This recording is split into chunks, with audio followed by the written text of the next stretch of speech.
well. I remember him speaking on a few talk shows, and but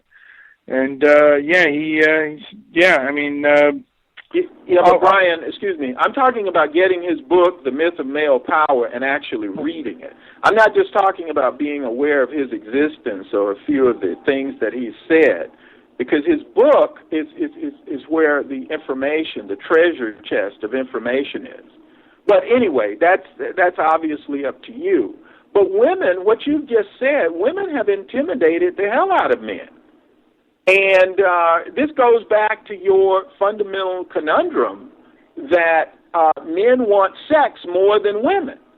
Now, if you believe that, you have already made yourself a slave to the inappropriate, desires and what I call the entitlements of women. You can't even. You talk about not walking on eggshells, speaking your mind, but you're a total but you're a total folding chair when it comes to a woman. You fold like a house of cards. I use my words carefully. But that's the same thing. You're still walking on eggshells. That's your battle, my son. The other bullshit that you're promoting is basically useless, because this is where you live, or potentially live. Now, obviously, you'll probably duck out of it, but you've said some things that are very, very powerful. You are scared to even bring up a subject that will cause a woman who's probably not worthy of you anyway to not F you. And you're putting all the emphasis on when you should be saying F her. See, what makes me such a good negotiator is I will walk away. At a certain point, if the deal isn't fair, I'll walk away. Because I feel that the possessor of the potential other part of the deal, if their position is grossly unreasonable, I'm not going to go along with it. Because you're only going to get screwed in the end anyway, as you probably have many times. I am back. I am back. I am back, and I did want to speak up and say I am enjoying this conversation more than you'll ever know, and Victor's listening to it too. My daughter was, but she went to bed. Oh, could you hear it? Oh, yeah. I feel so ashamed. I'm beat-faced. I'm blushing. Oh, I'm listening over. I didn't know you were listening. We're listening over Spreaker, but the thing about it is this. I did speak one time to Brian in Skype, I think, or what it was, and he did say something to me that really hit me hard and really made a huge point, and I'm not going to embarrass him or anything, but what I want to say is this, because I told Victor, how should I word it? Well, he said to me, when I said something like, and it's along the same lines, pussing up to certain women or whatever, he said, and I quote, Debbie, I have dealt with mentally ill people throughout my life, and when I come across a woman that I detect in any form or fashion is somewhat mentally disturbed, I run, not walk away from getting involved in her, but he will not just cut her off at the knees or just break up with her. He handles them with kid gloves, so to speak. And that's with male or females. With right. People with mental illness, you don't want to get on their wrath. They're very vengeful, and they can come at you like a kamikaze pilot. He makes a lot of sense, Mr. Solution. Yeah, he makes a lot of sense. And I learned from him when he told me that because, as in the case of, shall I dare say, you know who, that we won't mention her name, but I came at her like a kamikaze pilot, stop it, you're crazy, you're nuts, and didn't realize what I was dealing with. I mean, I was dealing with somebody that is somewhat mentally disturbed. Disturbed, that's a good word, disturbed. And I if I had it to do over again, Mr. Solution, I don't know that I would do it the way I did it. I might just do it different. And I just thought I would say that, so y'all aren't saying anything. Do y'all not agree with me, or? Yes? No? Well, I agree with you that you have to use tact at times when you're dealing with certain people, because they say hell hath no fury like a woman scorned, gentlemen. And I believe that there are women that are 30, 40, whatever, that are scorned and have been, their husbands have had affairs. For whatever reason, they are now a 40-year, 30-year unmarried woman with children. That woman's pissed off. Whether or not she's going to admit it, she's pissed off. And she is going to have issues. And the more issues we have, the more weightier our backpack is, and the more messed up we get in the head, because the more issues we have, we can't deal with reality anymore. We can't deal with the here and now. We're so preoccupied with our issues that we can't stay in the now. We can't stay focused on the now moment and live our lives. And particularly the less a person has, if a person's a street person or really down on their luck, the only thing they may have is their dignity. And if you take that away, and if they feel that you've taken that away from them, you will be their person of scorn. And, like when someone has nothing to lose, they're a dangerous person. If I may, let me jump in right here, because I'm not quite following you, because we're meandering. Well, we know, because we did kind of get off the subject. You just introduced something, and I don't understand its material relevance. You talk about a street person or getting on the wrong side of someone that that has nothing. I mean, what are you talking about? Well, I'm not. Okay. Was that we're talking about. We kind of birdwalked a little bit. But without okay, one of the things that needs to be done is to examine the person and make one of the safest things that a man can do in choosing a woman is choose a woman pretty much at his financial level. That means she has a 401k.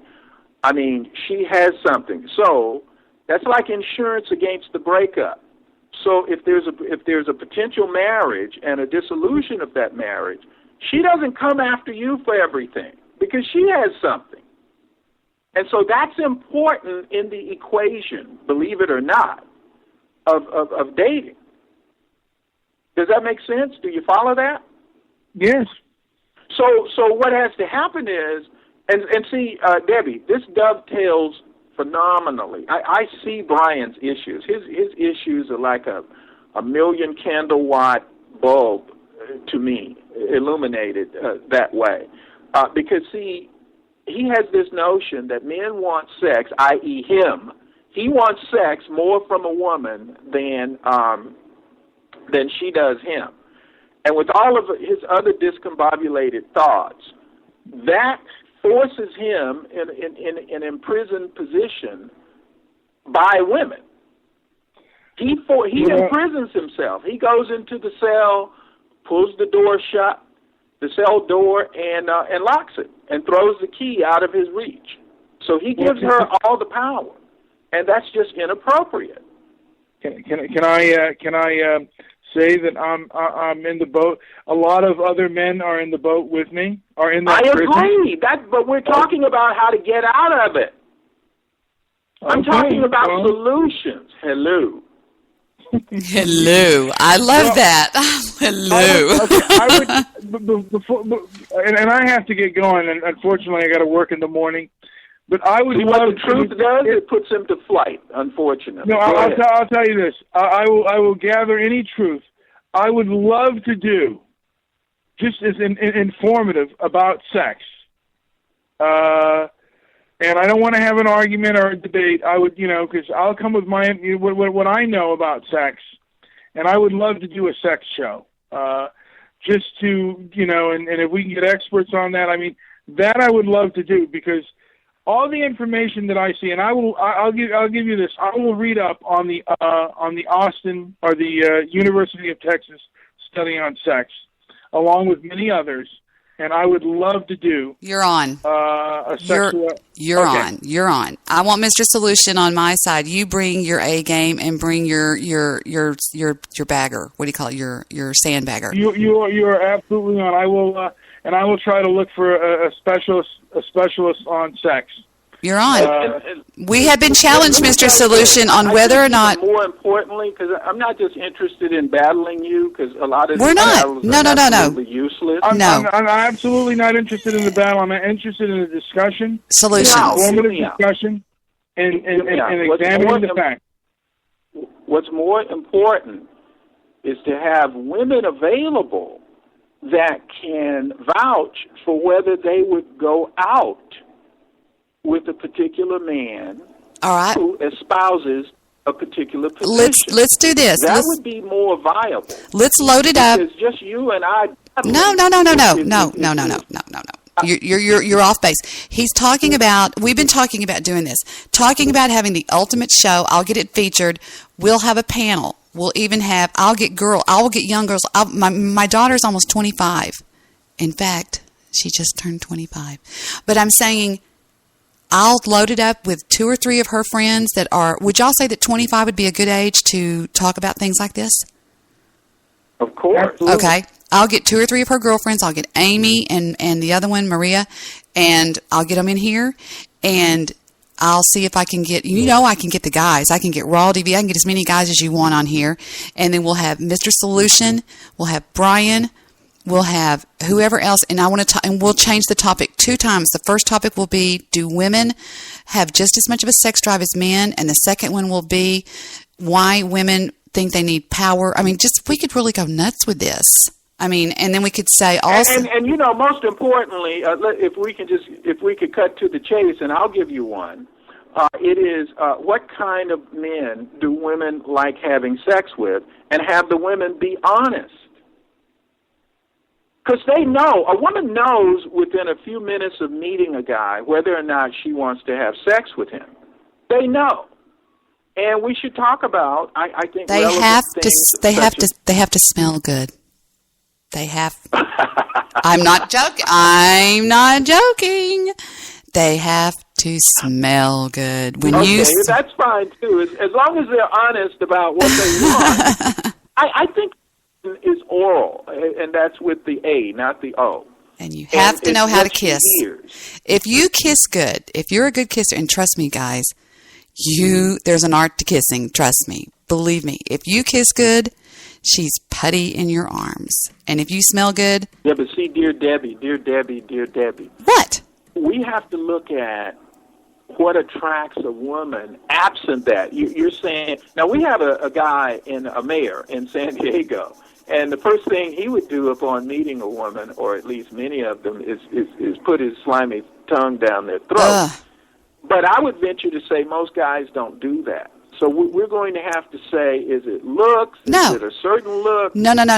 We don't want to have sex with y'all when we see y'all. If we walk into a bar and see somebody across the room, we don't want to have sex with you. That's not the way we work. We work... Oh, but you know if you do. You know whether you do early on. I honestly feel... And that's the reason many women have said a man doesn't have to spend money on her because, she knows whether or not she's going to have sex with him anyway.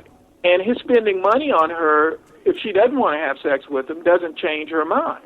Have you heard women say that? Yes, many times. You were going to get it you were going to get it anyway. What I come across is, I'm not spending a damn dime on you because it's a waste of resources to spend money on a woman who doesn't like you. You're not going to convince her to like you. I know if I'm going to have sex with you before I even get ready for the date. Say again? I know if I'm going to have sex with you before I even get dressed for the date. I've already made up my mind. Bingo. And we need to find out, what is that predicated on? We need to know what that is. And that is rational men and women, and particularly as we get 40 and above. All right. We need to dispense with so much of the game and get down to the loving. And I will rip off my wedding ring. I'm speaking of loving in its whole context, not just physical sex. I will take off my wedding ring and pretend that I am just a woman. I will have Victor here with me. I won't say anything weird or anything like that, but I will be gutly honest with you and as if I'm still back out there in the game. And I'm telling you, there's a lot to be said on this kind of issue, and I think this affects everyone. If you are alive and breathing and over the age of 21, this affects you people. I may call in a week or so to find out when, but I will definitely be willing to participate. Watch my show page. Yeah, watch my show page on Blog Talk Radio. I'll have it on there. Like I've already got the one on there for you and I. And here comes Victor right now. Hi, baby. Are you doing your intro? Sounds good. Okay, I'm going to tune out. Brian has really stressed me which is okay. Oh, hush. It's Y'all stress. did great. Y'all did great. You wear that cape that I'm going to buy you. I hope you wear it. Oh, Victor thinks that's hysterical. Victor thinks What's that is that? hysterical. He wants to buy you a cape. Something derogatory. He'll never get his inheritance back. He's doing good. Stop it. I think we've done good. I would say excellent tonight. Y'all have done great. And I'll tell you something, Mr. Salouche. Knowing Brian a little bit more than I have known Brian in the past, anytime he's a little bit deeper than he puts on the internet. I'll tell you that. He's a little bit smarter, a little bit deeper. And he has a lot of respect for you. He really does. And shut up, Brian. Well, you know you do. I'm encouraged by that, and I appreciate it. Because, We're building bridges. I deal with quality issues, and that's pretty much the realm I deal with all the time. And I know this male-female dynamic is far more important than most of the gibberish that we often deal with. So at any rate, yeah, I think this is good. But he's going to have to work to get his inheritance back, and that's a fact. Well, if I prove you wrong about the male and female sex drive, if I prove you wrong, will that get my inheritance back, or will it be even worse? Well, go ahead. Well, if you prove me wrong, yes, but Okay. you're not going to be able to do that because everywhere men are having sex, women are having sex, and we're talking about heterosexual sex. Every That's time true. there's a man in heterosexual sex having sex, there's a woman there. And so it's going to be rather difficult for you to prove. And the woman is there of her own volition. Mm-hmm. But, okay, you know, in marriages, what I've seen on studies on marriages is that on average, it's when they're talking about sexual compatibility, it's usually the man saying that he doesn't get enough sex, and the woman is complaining that he's too horny. Well, okay. See, now that's an easy diagnose and solution offered, and that is, we're talking about mismatched people. And women often select the wrong guys, and they select guys for reasons other than love. Some select guys for security. Some select guys just for stupidity. Some women are just stupid, and they select guys for stupid reasons. And what happens is when people can talk, communicate, that's the essence of a relationship, and then they can actually find out whether they are compatible. Now, see, with you, you're cowering in a corner. The woman is the 90-foot giant, and you're the 2-foot midget, and you're scared to say anything that might offend her. So you're not being you. You're a nobody. I don't even talk politics with a woman or anything like that, just because, same thing. You know what? I'm there to get affection. This is what you need, but you're not even getting that. It's false affection. It's fraudulent affection. Okay. It's not real. Okay. Okay. See, you're telling me you never put on a facade, and and just kind of went along with a woman, kind of to get and was a little bit less argumentative and not so you wouldn't inflame her. So she of course, would give you... but that was stupid, and I can call it stupid. I can call it insecure on my part, and ignorant of how to really deal with another human being.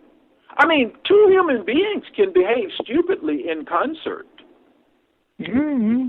Okay? So what I'm saying is, when you are in a nosedive and you have the capability to pull out of it, what do? You continue to nosedive? Yeah, you pull out of it. Yeah, well, yeah, okay. The question that you just asked me was, in essence, a nonsensical question. Because we've all done the wrong thing. Now, How Victor, do you think we learned the right thing? Now, Victor said they've got along all night. Watch them lock up. Y'all don't. Well, no. The point is, the point of it is, see, look. Whenever Brian and I come into contact, there's a difference. I'm demonstrating something to him that he either doesn't see or is unfamiliar with completely. And he can attest to that. Right, Brian? That you're bringing into something that I don't see or I'm unfamiliar with. Well, you're bringing in for me facts that I don't agree with at the point. You know, I can always be persuaded if the facts are there, and as limited as my knowledge is, I think I can be persuaded to the other side. I think I do have an open mind to a degree. Yeah. What have I said that you don't agree with?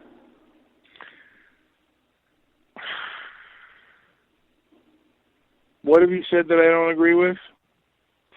Well, first of all, did you agree with the fact that a man, you, should be able to speak freely to a woman that you have an interest in? Do you agree with that?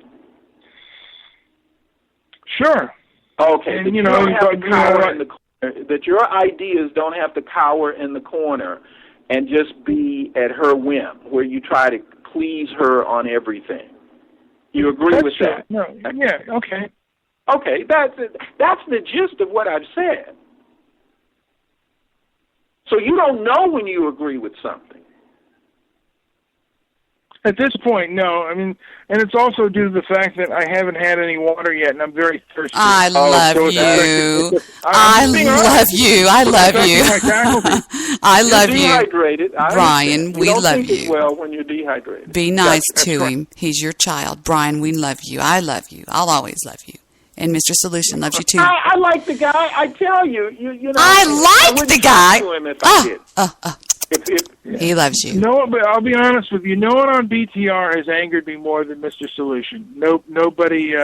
Yes. Nobody. Well, let me say this to you. What has angered you is no, don't do it, Brian. Don't. Okay. I'm joking. We're not getting him. And I have no problem telling him. What has angered him is his ignorance on particular issues. He's gotten angry at me for having the wherewithal to point it Brian, out. either you say it or either you tell him or I'm going to tell him, Brian. You tell him what you tell me. Oh, I'll tell you, because like I said, I have no problem with my ignorance. Some of the problems has been the behavior. Nobody interrupts me like you do. Well, and why did you say... That used to really piss me off. But, darling, tell him why you said Mr. Solution pisses you off because you think he doesn't like your no white guilt movement. Remember? Well, I mean, I'll go as far as to say that... and I'm dehydrated now, so, I'm in a weakened state for your sword, for your verbal sword. Basically, I do feel that you don't like you really hate my no white guilt movement, and you go after it with extra fervor, and you wait a minute, that's not true. Let me tell you what I don't like. Okay, what you just said is not true. I don't like your ignorance of your own subject matter. If you were more intelligent and knew more, like about the Constitution, what actually happened, and presented it in a fair and balanced way, I wouldn't have a problem with it. It is just your boldness and your ignorance. That I almost spit my water out of my mouth. What? I don't know. It was funny, but no, go ahead. I'm sorry. And it doesn't anger me because my position is, I laugh. I get the bloviating truth clown. So I laugh at most of what you say. So I called in to keep you from being solo. And I don't care about your show. I mean, you're paying Blog Talk. And I understand Blog Talk is receiving your money and, for your bloviating. And so I don't have an issue with that. But you never believe me when I tell you the truth, so there you go. Well, I started the show because I can't stand ghetto behavior. And I mentioned that I was at a movie theater, I think a couple of weeks ago, and I'm going to put myself on mute, and because I really don't want to talk about this. Okay, we you know what? We won't talk about it. I'll leave that alone. I'll leave the ghetto behavior alone that I hate. We were back. We were talking about we were talking about the male-female issue. Okay, now, we'll talk to female. Okay, we'll go. Okay. You can talk to Debbie about your ghetto or whomever's ghetto behavior. I don't care about that. That's not okay with me. Okay. Yeah, because I either avoid that. Well, that's it. I avoid that. Me too. From now on, I will spend my money in Century City. Then I'll go to the bridge. I'll just say that. Get you some money. Will be good, and then move away from people that behave in a Neanderthalish way. Now, your friend may pronounce it a different way, and I know how smart that friend can be. Okay. But you know what I'm saying. Yes. Yeah, sure you do. All right, well, look here. I'm going to hang out, and I think we've done a great job. I think if Debbie has a lot of public service she's going to do, you should do one or two of those and help her out. Give your show some quality, redeemability. I did a great show on the movies. You probably didn't listen to it, but I did a really interesting show on the movies with a gentleman by the name of Bart Williams, who is a film historian, and how, film started out and like how Warner Brothers started out. 1903 was the first film, and Warner Brothers started out with a movie theater of an abandoned shoe store, and I think it was like 30 folding chairs, and from that they didn't have products, so they started producing their films, and from there they built an empire. What year? 1903. Around 1903, and I think around 1906 or 1905, Warner Brothers, because I guess they bought, or they were renting out an abandoned shoe store to show their film, and from there they, and 20 years later they were building movie palaces. Wow. That was about the same year, if my memory serves me correctly, as the airplane and automobile. Oh, yes. Right around that era. But that just shows you how important it is. And this actually dovetails with what we're saying, again, quite nicely. A relationship has an entertainment value, and we need to be entertained as humans. That's an important part of our human nature, is to be entertained. And so yeah, I like Warner Brothers movies. So sure, definitely. All right, well, let me hang out. I know you've got to go, and are you working tomorrow? Yes, I am. I got to work hard tomorrow. Make that almighty dollar. Well, don't spend it on hoochies and women who are undeserving. I will make an attempt, but I will look forward to our show about.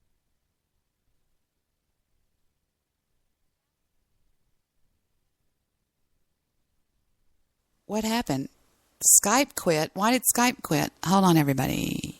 It says Skype quit. I must have lost the call over on Blog Talk Radio. Well, okay, that's fine. I know why, because I was changing my picture. So let me go pick up Skype, and we are now live on Spreaker only. But we lost the call on Blog Talk Radio. That's fine. It needed to end anyway. It was an archive. So now I'm completely only on Spreaker. I kept changing my photo. I was playing with Katie. Yeah, I'm back. I'm still live on Spreaker, so here we are. Hold on, let me tell her. I'm back. My Skype crashed. Okay. So, we are now only on Spreaker. And when we are only on Spreaker, we feel a little bit more at ease to say what we want to say, do what we want to do, whatever. And I know I do. Oh, it crashed again. It says Skype quit unexpectedly. Click reopen to open the application and click report to see the detailed information and what happened. Report. Oh, application, native launch, execute bad instructions, sigil, whatever that means. Message animated proxy sent to freed object. I don't know what all this means. It just kablootied on me. Something about private socket. Anyway, all right. Let's just ignore that. So we're going to wait just one more second here. And on the Blog Talk Radio. Yeah, okay. Blog Talk ended. That's good. And I'm going to check over there and see how many people were on there listening tonight. Wow. Archived. Good. All right. We're kicking it. Mr. Solution is right. We're doing great. All right. So now we're only on Spreaker. Hold on. I'm just doing some housework, as they call it. There we go. All right. Let me close that and that and that. All right, one more thing. Clink. Hold on. Doing one more thing here before I go and pick up the other call. Now, that was a good call. That was a good show with Mr. Solution and Mr. Midnight Movie because they are always at each other's throats. And I'm trying to build a bridge between them.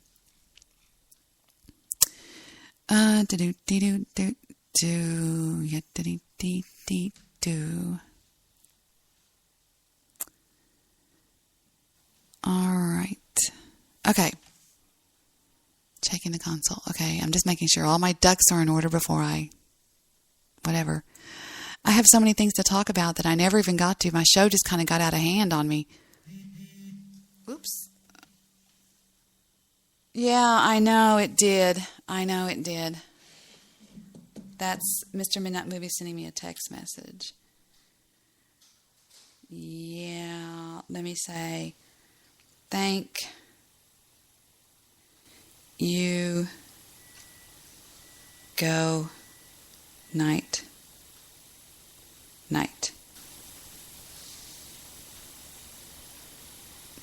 I adore Mr. Midnight Movie. I don't see how anybody could ever be mean to that guy. He's just like butter. He is. He's just like butter. I was going to show y'all some things that I found on Huffington Post that I think will blow your mind, and it's really wild stuff. All right, now, moving right along. We'll leave that open. This open we'll leave open. And, hold on.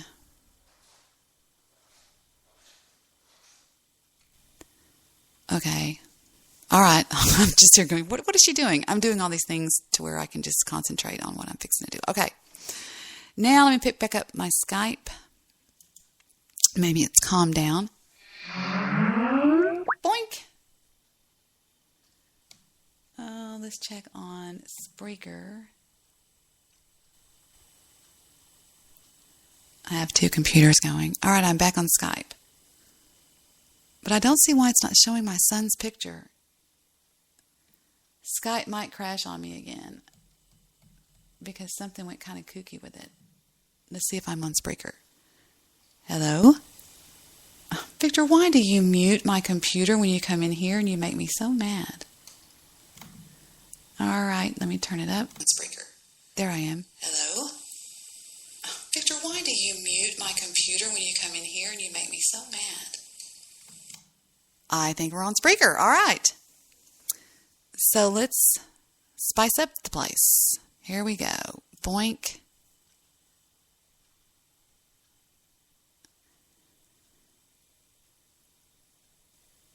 Gee, I hope she's home. Well, she's not there.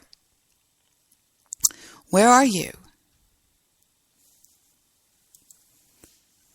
Why did you not answer? Hello? Okay. Let's try this one more time. And bingo.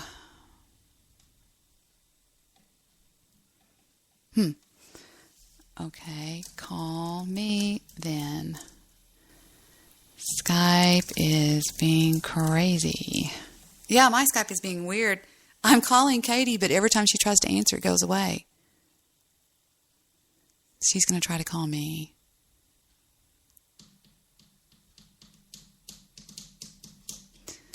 Again, thank you to everybody that was on my show tonight. That was fun. Raw DV and Trent and Mr. Midnight Movie, of course, and Mr. Solution. Always a fun panel. It says, oh, there she is. Let's pick her up. Hello?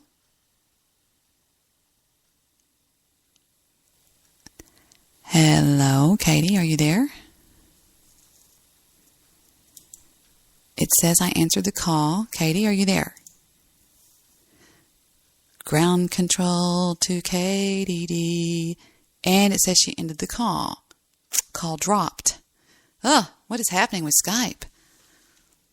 Hold on, let me try this one more time.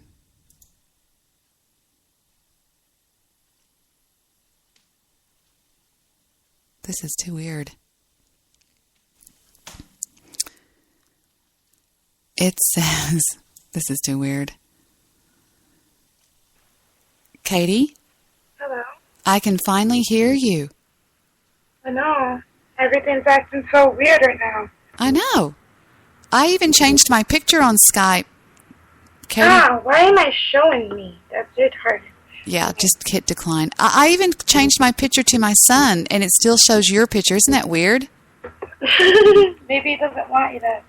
But that is, in my opinion, the prettiest picture of you I've ever seen. And I've seen a bunch of pictures of you. Oh, thank you.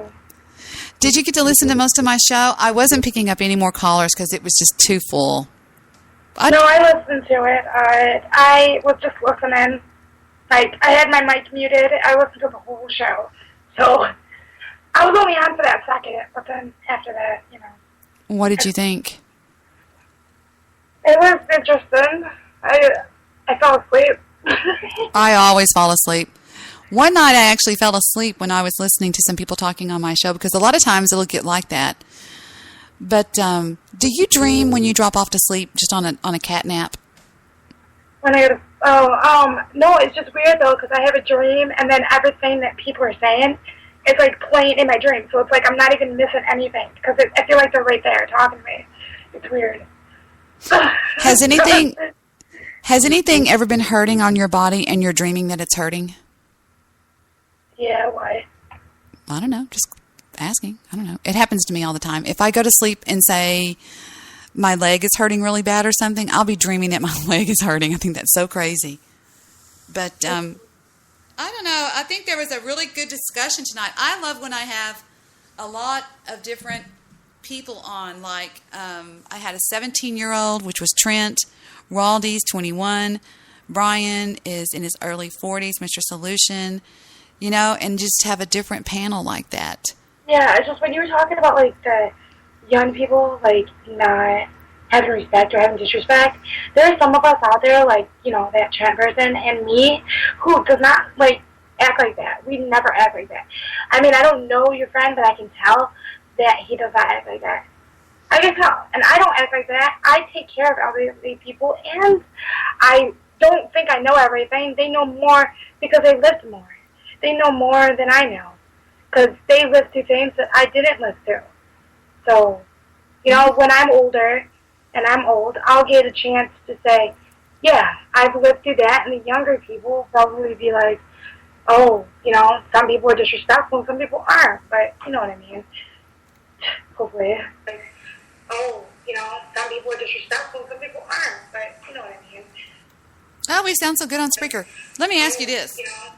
If you and I were to go to, say, the Grand Canyon, okay, would you, and we could choose between two guides, okay, would you rather go with a guide that had been studying the Grand Canyon for the last 2 years and knew everything about it, or a guide that had been giving guided tours through the Grand Canyon for the past 2 years? I would go with a person that actually knew it longest. What did you say? I didn't hear you. I said I would go with the person who knew it the longest. Well, okay, but they've both been there for 2 years. There's one, the first guide, Katie, his name is Bob, and he has been studying the Grand Canyon for 2 years. He hasn't really done it. The other guide has been actually giving tours of the Grand Canyon for the past 2 years. Yeah, then I'll go with the one that's giving tours because he knows it. He knows his way around. There you go. The guy with experience. The guy that has... The thing about it, I'm sorry to interrupt. The thing about it is that, like, that's like it at our work. When we go to orientate people that are new, we do the people who've been there the longest, or if they're going on first or second floor, the person who knows the floor better. Because I don't think you're going to want to give somebody an orientator who's on first floor who is used to second floor. You know what I mean? So that's the reason why we do what we do. And if there's not somebody there that knows more, then you get somebody who's been on the floor the most, even if they're new kind of too. But, yeah, you know what I mean. You know, more experience. All right. Now, what is it? What was I going to ask you? Gosh, what were you saying? Okay, what is the difference between the first floor and the second floor? What is that? I mean, first floor, second floor. First floor and second floor is, well, they have different residents on each floor. And then, it's like they both have different people on each floor. But second floor has more, right on the tip of my tongue, has more behaviors. Okay, there you go. Has more behaviors up on second floor. Wanderers. We stick our wanderers up there. And the people downstairs who are close to the main entrance are people who are mostly, like, not really with it. They sit in wheelchairs. They can't really walk. You know what I mean? They're kind of the ones that are harder to do, but the ones upstairs are behaviors. Like, they'll beat the crap out of you. Oh, that's interesting. Because I was talking to a woman just today in my neighborhood, and she had just put her mother in a nursing home because of Alzheimer's. Do you ever have people in the nursing homes that think that they think you're their daughter, or? Yes. That's so sad. It is, but you know what? I'm nice enough because there are some people who are rude in the nursing home, and there are some people who sit there and be like, I'm not your freaking daughter. I'm just like, are you serious? I sit there and I pretend. I go along with it. A lot of people are like, oh, you're just confusing them some more. You know? Maybe they want their daughter there at that moment or feel like their daughter is there. Why not give them the doubt, you know? I was told you're not supposed to argue with them. If I walked into my grandmother's room back before she passed away and she would say, you remind me of my granddaughter, I would say, well, what does she look like? I would love to meet her one day. You know, who was I to sit there and go, I am your granddaughter? You know, you're not supposed to do that. Yeah, no, I mean, you're supposed to really go along with them. Not really say that, but there are some people who are rude and they go, oh, I'm not your freaking granddaughter. I'm like, why are you, like, saying that? Just talk to them about them. You know, maybe they wanted them there. So why not talk about it, because it'll make them more happier. You know what I mean? When my children were in junior high, I think y'all call it middle school, I used to take them down to one of the local retirement homes, and I would leave them. I would sit out in the lobby, and sometimes I would talk to some people that were there, but I would make them just go into the main room, the social room or whatever, and just sit down and talk to some of the people there and just listen to their stories. They have great stories. Have you ever seen the movie with Cameron Diaz? It's called In Her Shoes. No, I haven't. Okay, you need to watch that. Cameron Diaz plays a girl that works in an old folks home. And it's the story of how she gets to know them, talks to them, forms relationships with them. It is unbelievable. I promise you need to watch that. It's called In Her Shoes. Yeah. And it's amazing story. So I was going to show y'all what BTG said that was sent to me. I hope I still have it. Yeah, listen to this. This was sent to me. I started to play it, and Brian didn't want to hear it. It was making Brian puke. Listen to this. This came to me from my secret person, and here we go. Check it out. Is he still doing matches? I mean, what is he up to? Or I guess I should wait for him to say. Oh, yeah, he'll be back. He can tell you all about his personal and public experiments that he's been involved in. Oh, shit. And Midnight's on my shit list. Midnight, if you're listening, you better watch your back, boy. Yeah, boy. What happened? Still on my shit list. Oh, you know what happened. Oh, She knew it would get to me. She knew. He's so clueless. He's so clueless. That, he should know by now. How many different times do I have to tell him? She's just using you. Most people are hard-headed and stubborn, and they have to learn the hard way. You know? And that's the truth. Heck, I am definitely hard-headed. 10 times as hard-headed. I think she's offering them something, don't you? Mm-hmm. What do you think, Todd? Brandy I don't know. bitch. How long was Midnight on her show tonight?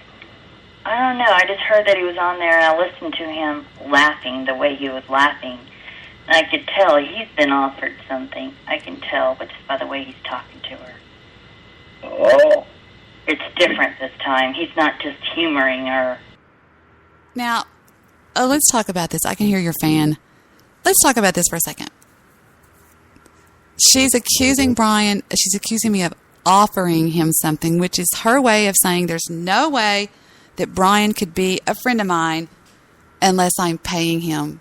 I mean, she thinks that she's that uppity. Do you agree or not? Yeah. It's ridiculous. I think she's offering him something. What? Are you kidding me? Okay, this is what I have to ask. What does she have to be offering you? I mean, what do you have to be offering them? A freedom from her?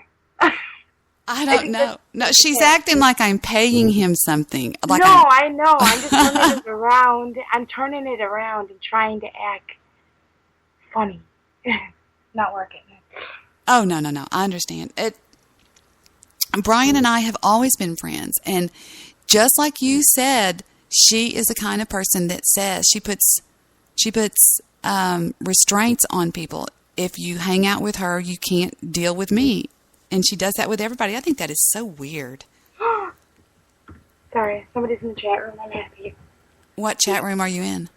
The one on your show. On Blog Talk Radio? It's the one you were talking to yesterday. Oh, my friend, Lisa. On Spreaker, right? Lisa, yes. She's in your chat. Is she really? She was so funny last night. I loved that guy. We were so tired. Lisa was going, at the very end, Lisa was like going, I'm trying to find my intro that I did, and I don't know if it's going to play. And I was trying to help her find the intro. It was a cluster. It was so funny. Oh, my God. It was so funny. Did you listen to any of that?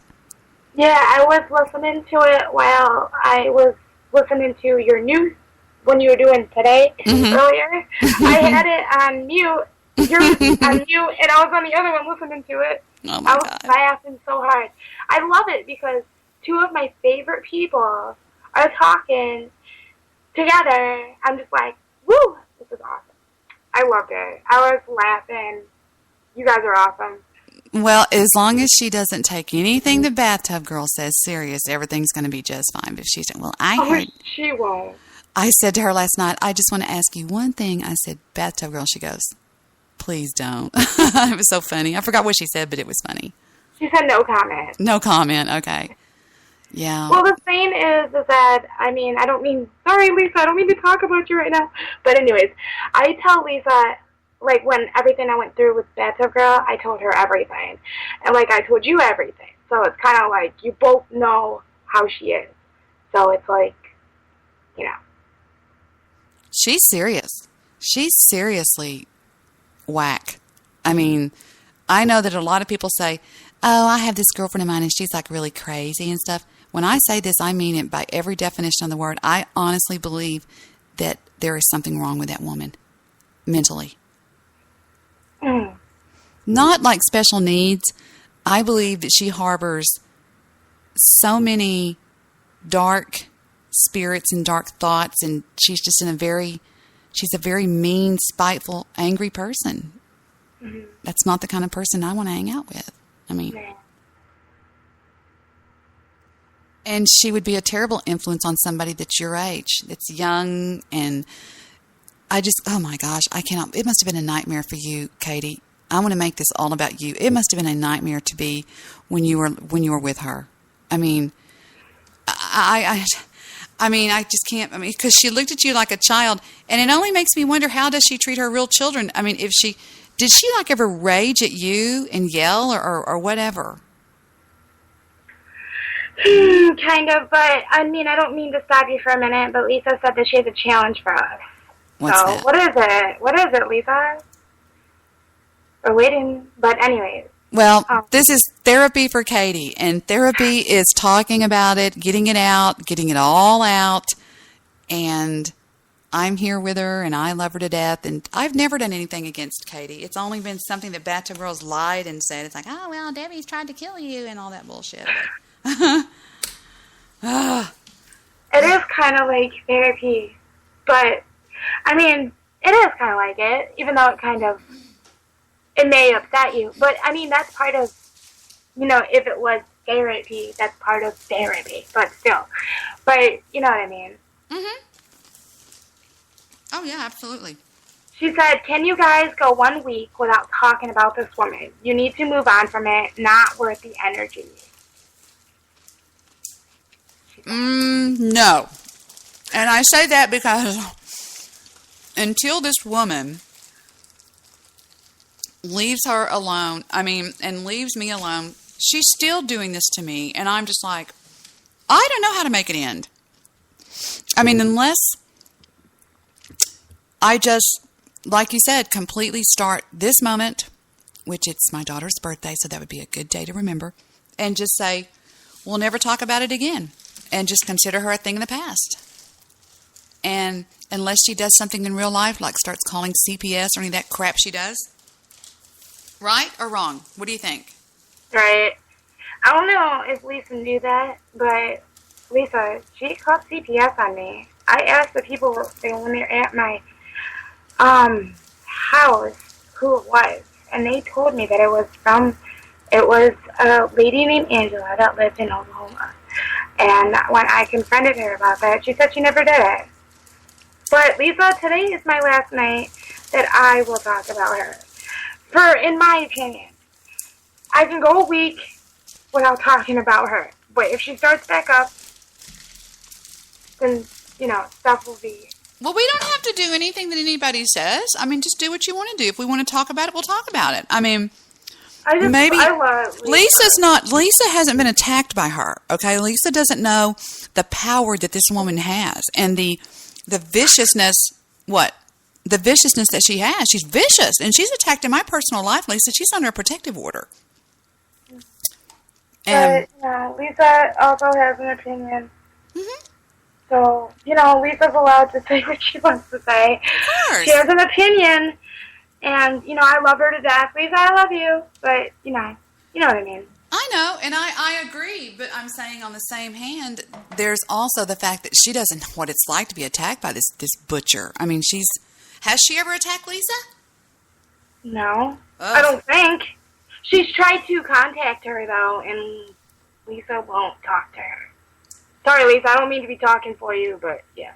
Well, it's just what it is it's just this woman is obsessed with me. Nobody knows why she's obsessed, and I think she used Katie as a what do you call it,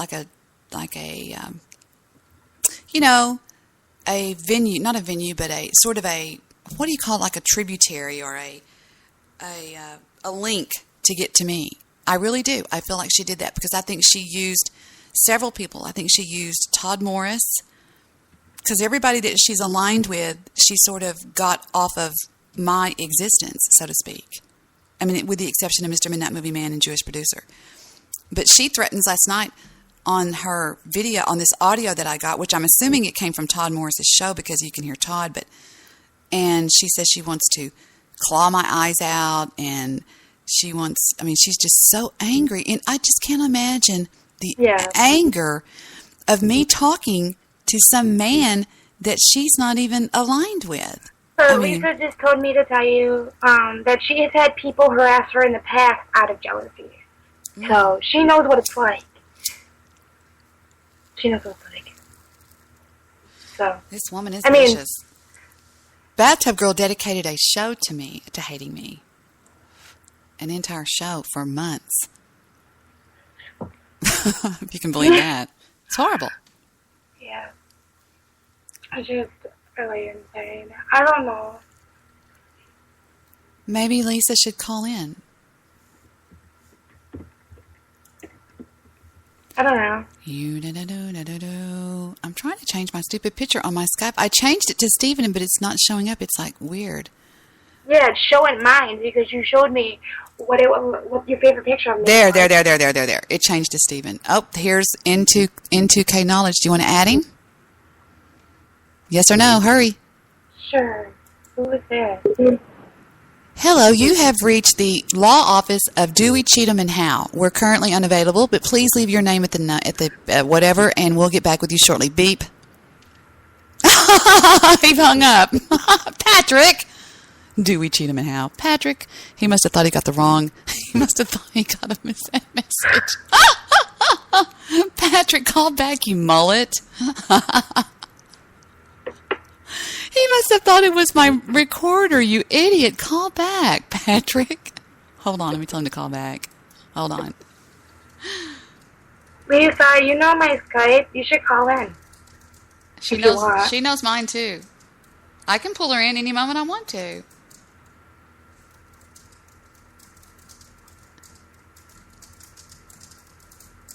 Oh, no, Patrick's not a mullet, Lisa. Patrick's a good friend of ours. Mm-hmm. We were just kidding with him. He must have thought it was my message saying that I'm not there. What a dodo head. Pick back up, Patrick. Hold on, let me see if I can pick him up. Hold on. Add to call. I'm trying to call him to see if he'll pick up. He's the one that went to your show the other day, Lisa. Remember I told you Into Knowledge? Okay. He's great. Can you see him in our call box? Yeah, he's there, but he's not picking up for some reason. Tell him, Skype chat him and tell him to pick up. Hey. What's up, sis? Hey, it's me and Katie. We're trying to ring Lisa in. What's up with you, buddy? Man, I'm just... Baked? Man, I'm just trying to keep it together, sis. What's wrong? This is the trouble hotline for the night.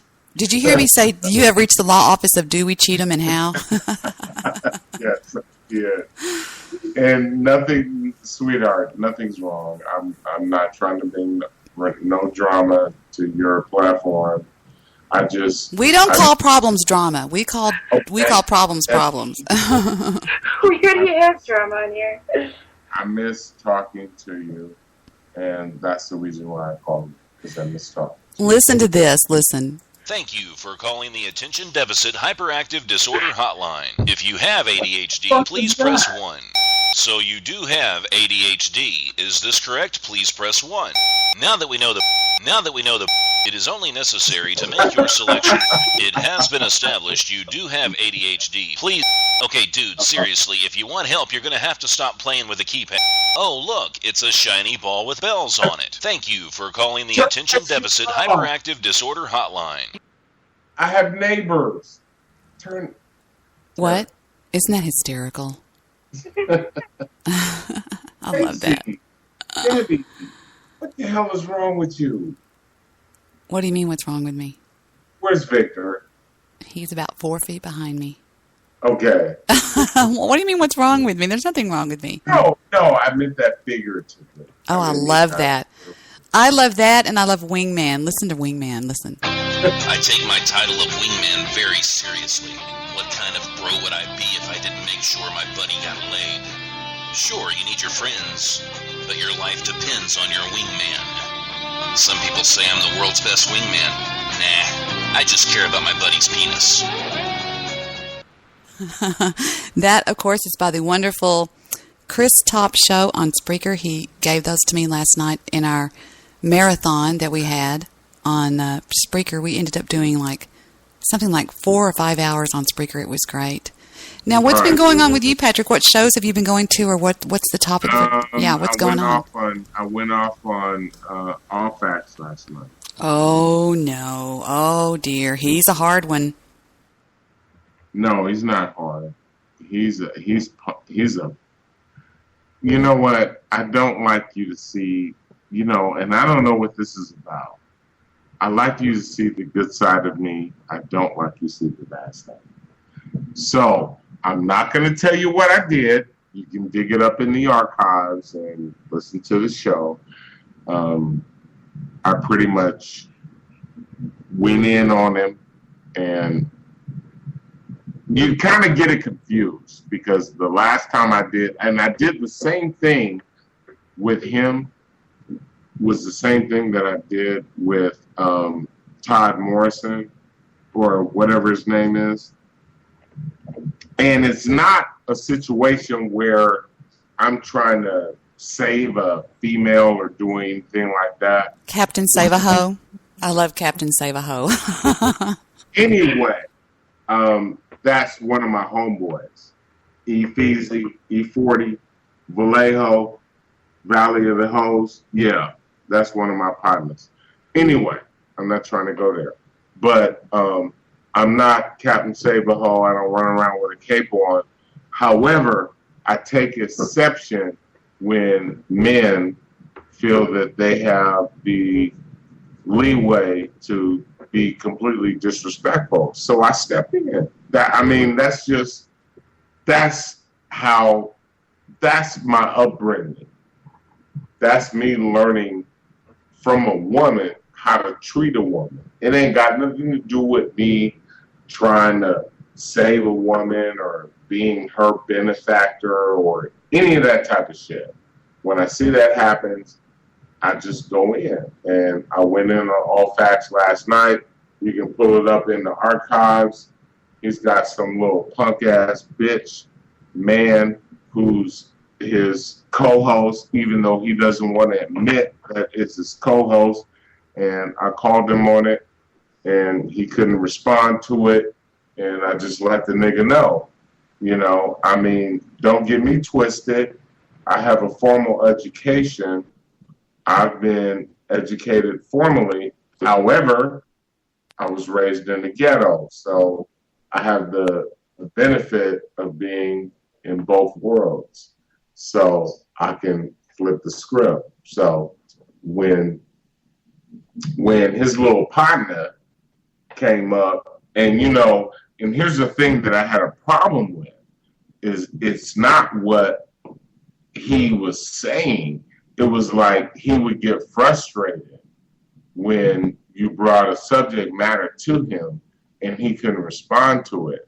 So what he would do when he got frustrated, he would call everybody a nigga, or he would call them the Italians. What do the Italians call black people? What do they call them? Mulans. Mulan. And he would say that. And I was just like, okay, I'm not feeling this. And he wouldn't even mute the guy. He would just sit there and be like, oh, Curtis, I'm not going to mute you, but, this is good. We need to let everybody know how you are and expose you. And I was like, get the fuck out of here, man. What are you guys? Are you guys gay? What the fuck are you doing? Because he's a misogynist. He doesn't like women. And if you go and pull up All Facts shows, every show he's done, if you go and pull him up, you'll hear Curtis. He hates women. He doesn't care what color they are. He hates all women. And I'm like, how the fuck do you get along with a guy that doesn't like women? Are you serious?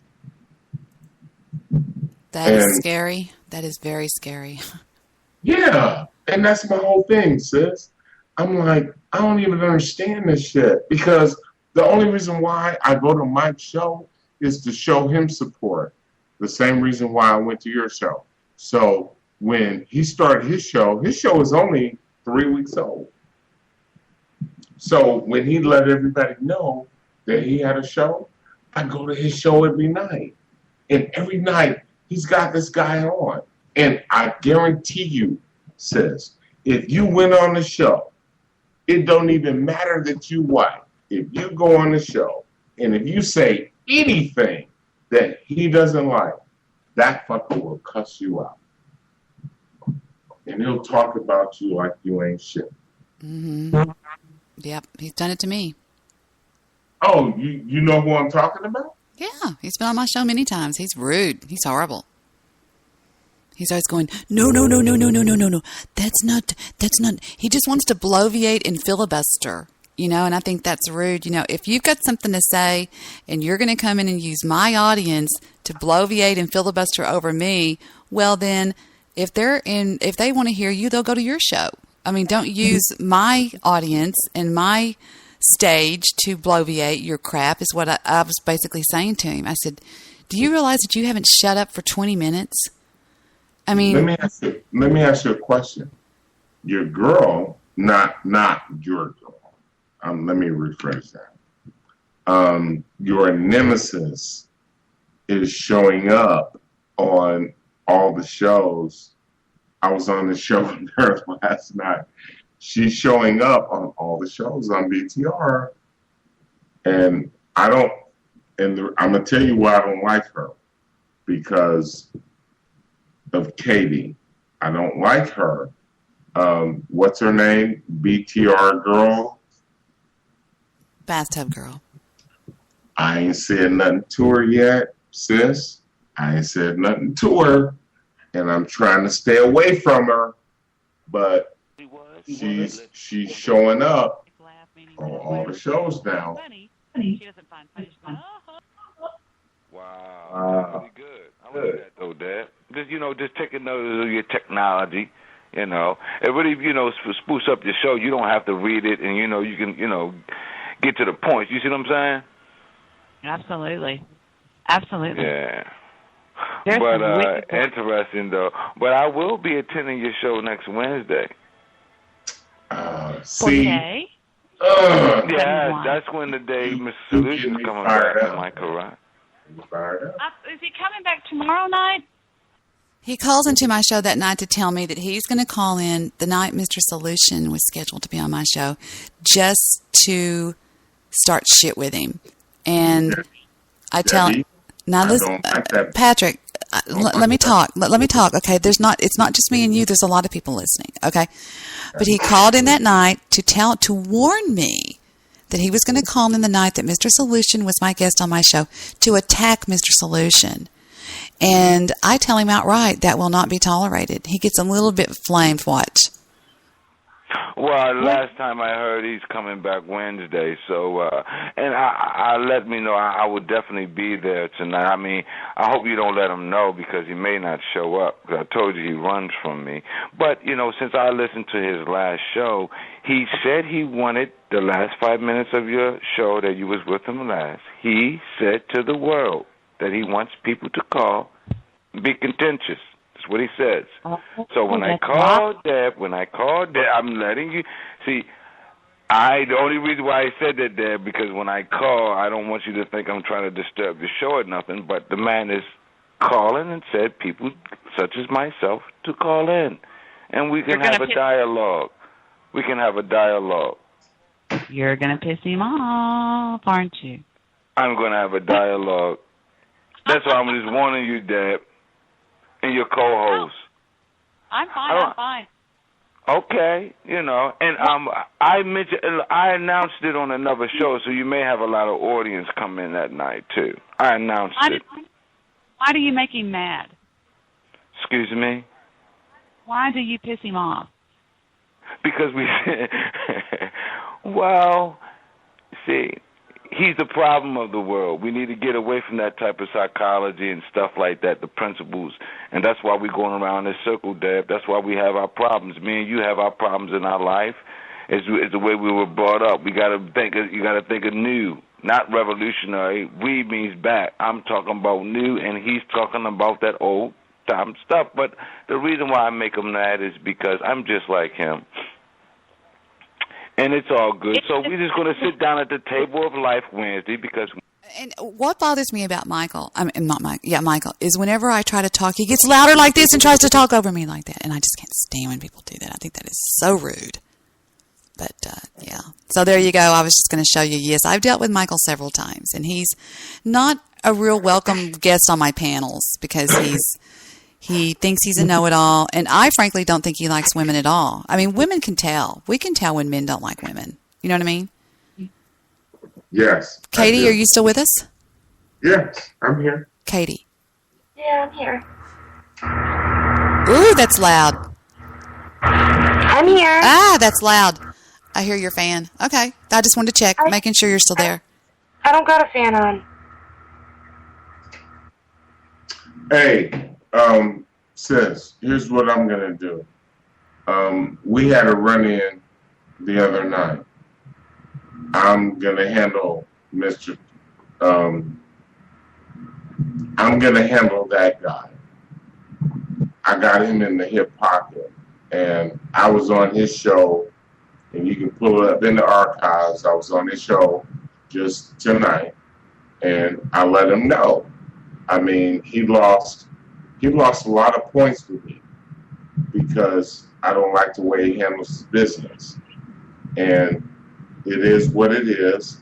This is not me trying to be a crusader and trying to save somebody. That's not what this is about. This is about men being men. So I'm going to handle that, and I'll deal with it. Now, who did he attack? Did he attack me? Is that what you're saying, or what? You're being kind of vague. What was he attacking? I mean, what were y'all going at it about? No, that's between me and him. Well, I mean, we can all hear it on the replay. Just give us a clue. I can play it right now. What was it about? Well, you can play it right now, but what it was about was that his show is new. His show is only like 3 weeks in. So what I did was I went to his show every night and I supported him. But he's got this dumb fuck on his show. So when I was talking to my homegirl, Ebony, and I told her, yeah, he's got a show. So I put her up on it, and she went to the show. So then homeboy, his sidekick, decided to just go off on her. And I just wasn't feeling it. Now, you got to understand something. I'm not Captain Save-A-Ho. I'm not trying to save females. My thing is, I don't respect men who don't respect women. I don't give a fuck who the woman is. That's just me. That's just how I was raised. So I'm not trying to save a female. No, I'm calling a nigga on what he's doing. See, I'm from the hood in spite of my education. I'm from the hood. Don't talk to me like you from the hood and you sit there and you let a motherfucker on your show sit there and say, oh, he can call females niggas, and then he can let a female know what? You suck dick, you need a dick in your mouth, and she ain't even came at him like that. She never even said anything like that. Nothing. Never even came at him that way. And I've seen him do this time and time again. He did this shit to me the night before when we were talking about history. He got upset. He called me a mooly.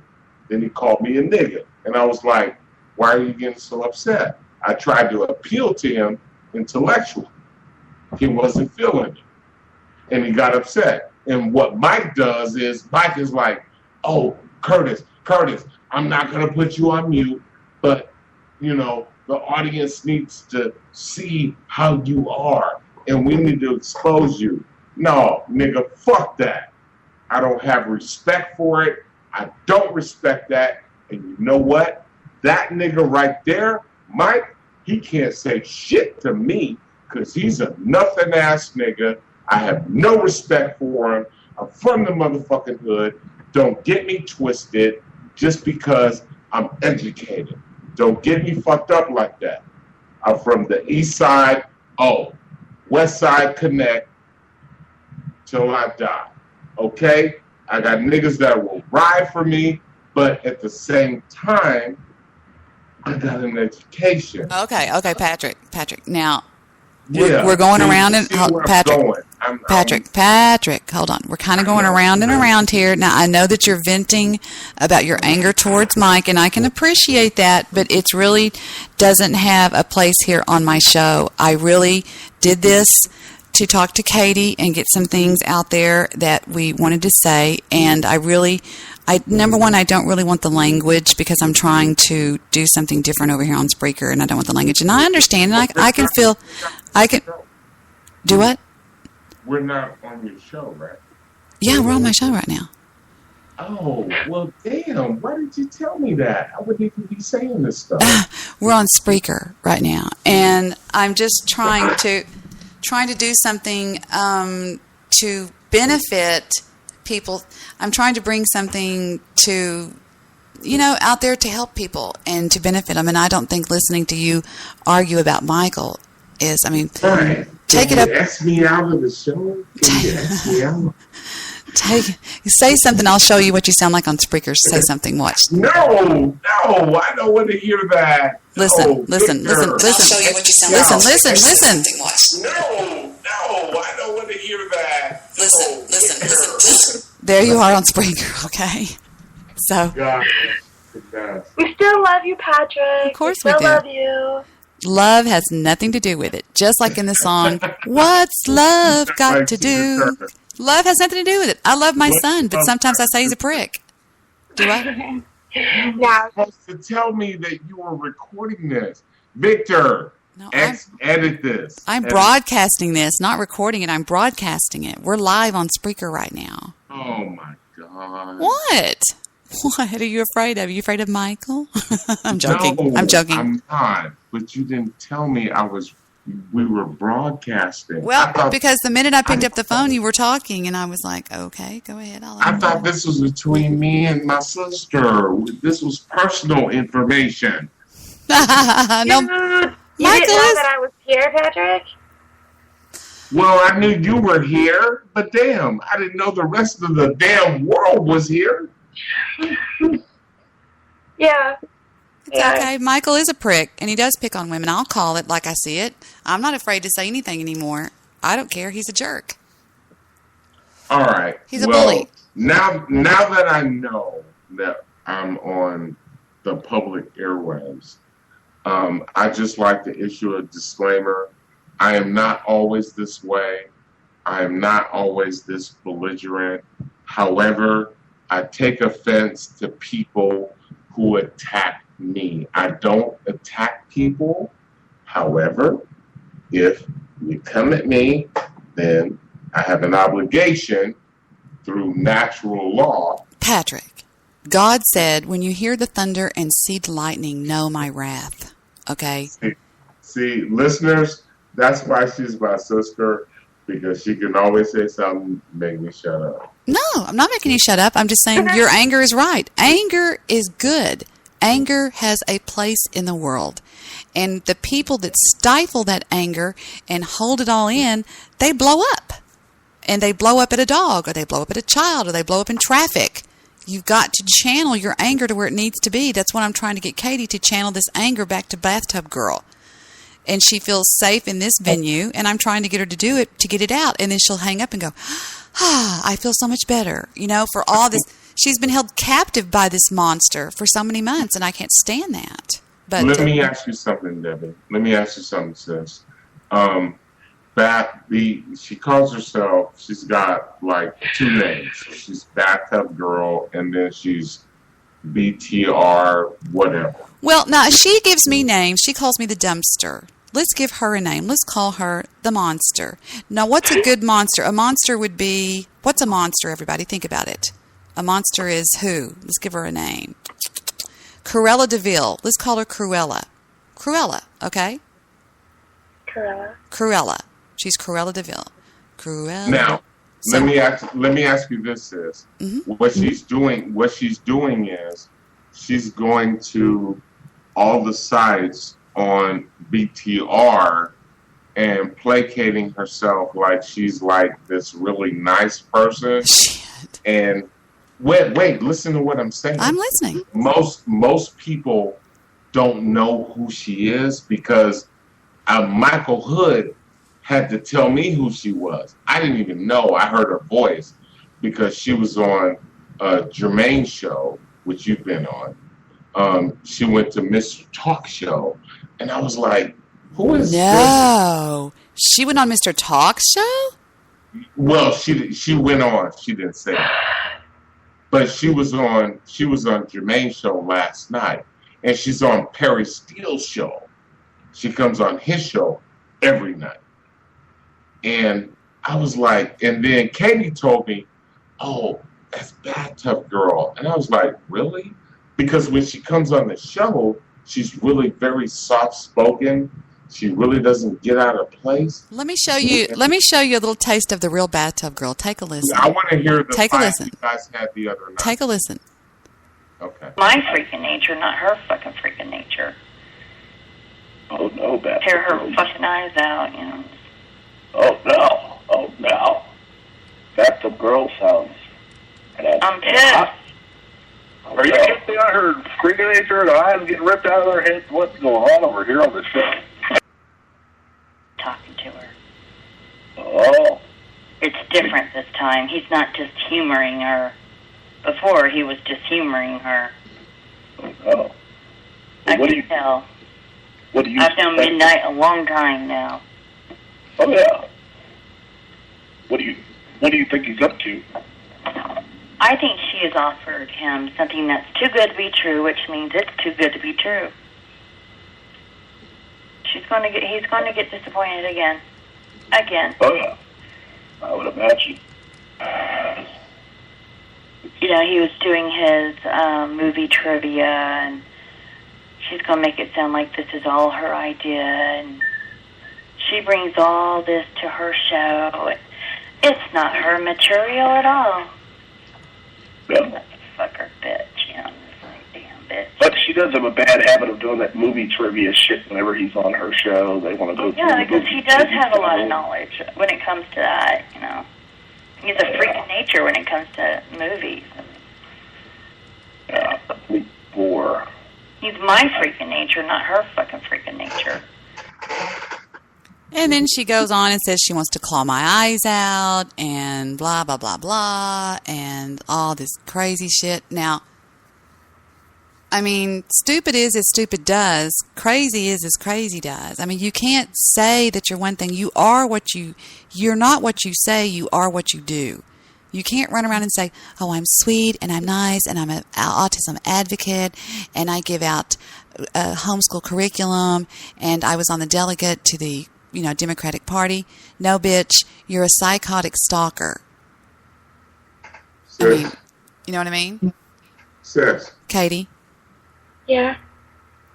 Agree or disagree or anything? Agree. Yeah. I'm sorry, I thought you were talking to Patrick. No, I'm talking to the audience. I'm not talking to Patrick. I'm talking to everybody out there. There's a lot of people listening. Give me the word. I'll squash it. No. That's not necessary. I'm just saying, I'm just proving a point here. She is insane and attacked Katie on all different levels, and I just couldn't believe it. And she used her to try to get to me. She even tried to get her mother to file charges on me. I could be in jail right now, Patrick, because of this psychotic bitch. This woman's come at me in my personal life, not just on the internet. She's not just a troll. She's actually caused damage in my actual personal life. Well, guess what? What? What? I have a special interest in the Bathtub Girl. Well, good for you. It has nothing to do with you. Okay. Nothing at all. She's psychotic. Okay. I have a special interest in her now. Okay. And I'll deal with that. Well, and it has nothing to do with But we're you. not talking about your problems with Bathtub Girl, actually. I mean, we're talking about everybody's. No. I didn't have a problem with her. all of a sudden, she just started showing up on she's everywhere. shows on BTR. She just started popping up. And she's so loud and obnoxious. She's like this. She's like, "Hi, it's me, Bathtub Girl. Hi. I just thought I'd call in and say hi. It's me, Bathtub Girl. I'm an autism advocate, and I give out homeschool curriculum on 3 days a week every month." Stop it. And there's this other host on Blog Talk Radio. We call it the Dumpster. And she called my minor children. And just when does it stop? When does it stop? You got it. Time out. Who does this? I'm calling for a time out. Who does this sort of thing? I just wanted to stop. I want her out of my personal life. Sorry. Jerry Jones, can I get a time out? She's so freaking loud. It's horrible. Mess. Terrible. Mess. I think she must have gone and got like one of the. Have you ever been to a payphone and it says push here to make it louder? Maybe she calls in on a payphone every night and sits there and jacks it up real loud because she bloviates over everybody. Oh my God. She's loud, yeah. She is. She's loud. Swear to God, she's real loud. Yep, she's so loud. But you know what? When she's on BTR, when she's on Jermaine's show, and when she's on Perry's show, she doesn't talk loud at all. Really? She talks like, you know who the Jew is, right? Yeah, very well. I know him in my personal life. She talks just like him. Oh my gosh. The one angry Jew, she talks exactly like the way he does. Really? Real monotone, real flat line. She doesn't raise her voice. She doesn't do anything. Well, she's putting on an act. That's crazy. Well, we know that. Come on, sis. We know that. That's nuts. Are you okay, Katie? Yeah. And you've given me orders to stand down, and that's what I'll do. I'll stand down. I'm just saying don't do anything on my behalf. I've taken care of her with I'm not going to do anything on your behalf. I took care of her with a protective order. If I do anything, it's because that's what I want to do. Has she attacked you yet? She will Oh, if she knows you're my friend. All she has to know. do is know you're my friend, and she will come at you with daggers. She doesn't even know me. Trust me. I bet she does. What are you laughing at, Katie? I'm not laughing at anything. I'm trying to breathe. However, when I was on Perry's show tonight, I was the only one that was getting muted, and Perry never mutes anybody. And he was muting me consistently tonight. So I know where I'm going with that. Perry's my man. I don't have a problem with him. I don't have an issue with that. However, the next time I get a chance to converse with the BTR girl, we will converse. Cruella. And oh my God. What?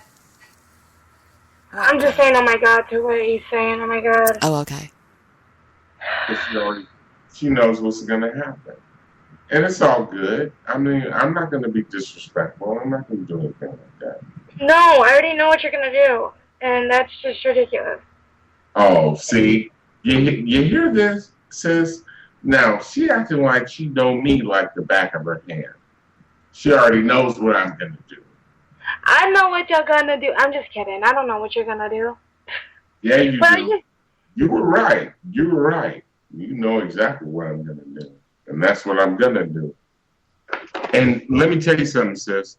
That all facts, you go in the archives. It went down. It's all bad. It's all bad. It's all bad, sis. Go check it out. And it got ugly. Because I have no respect for him now. None. Mike, he went in a whole different direction. And I'm going to tell you, Debbie,